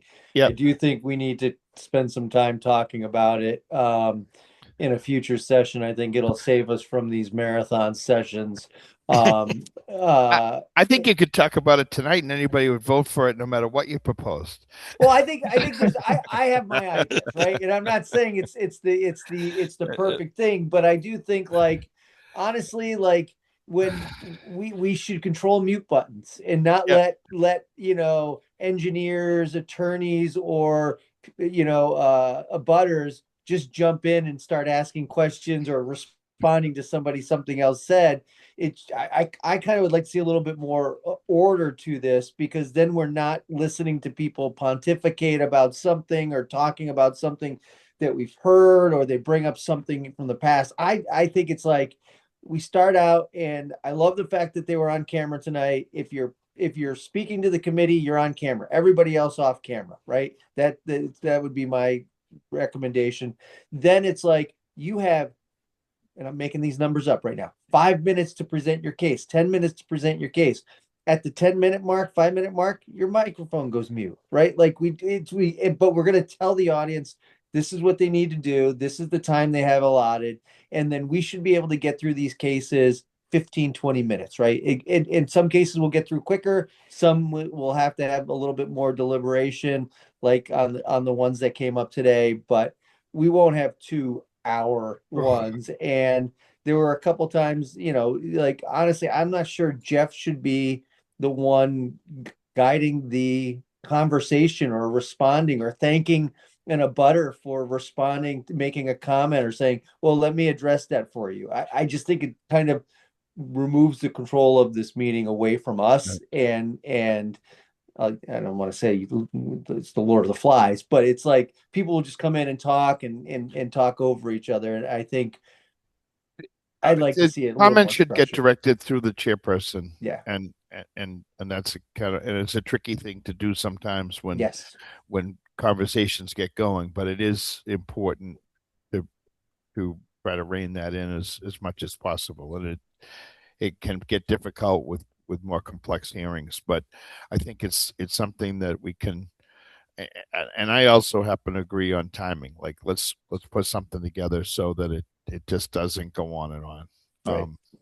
And let's maybe, I don't know, Jen, at some point, I don't know if it's, or Josh, if it's possible to reach out to a couple of the commission and see if they've got any sort of guidelines that they work with for some hearings. Maybe that's a good way to template something, or at least get started on it. I'm familiar with several that use timers. Right. It's not exactly a new trick. Okay. Well, So and there's different ways of doing it. I'm happy to talk to some other folks. Like I can name one town where it's the commission members that present the project, and they drive that particular hearing versus the applicant.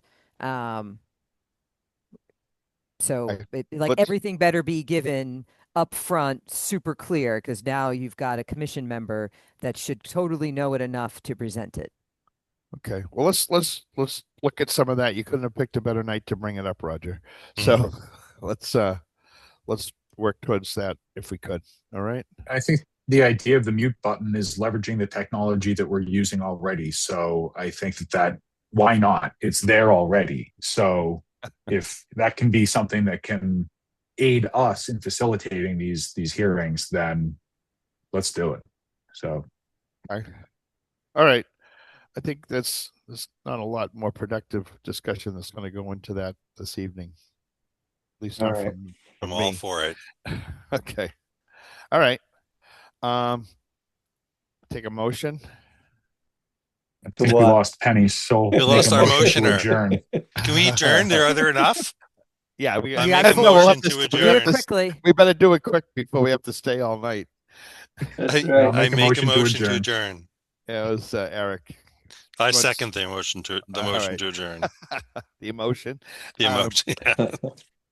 Roger. Yes. And Frank, yes. You all have a good night. Yes, Thank please.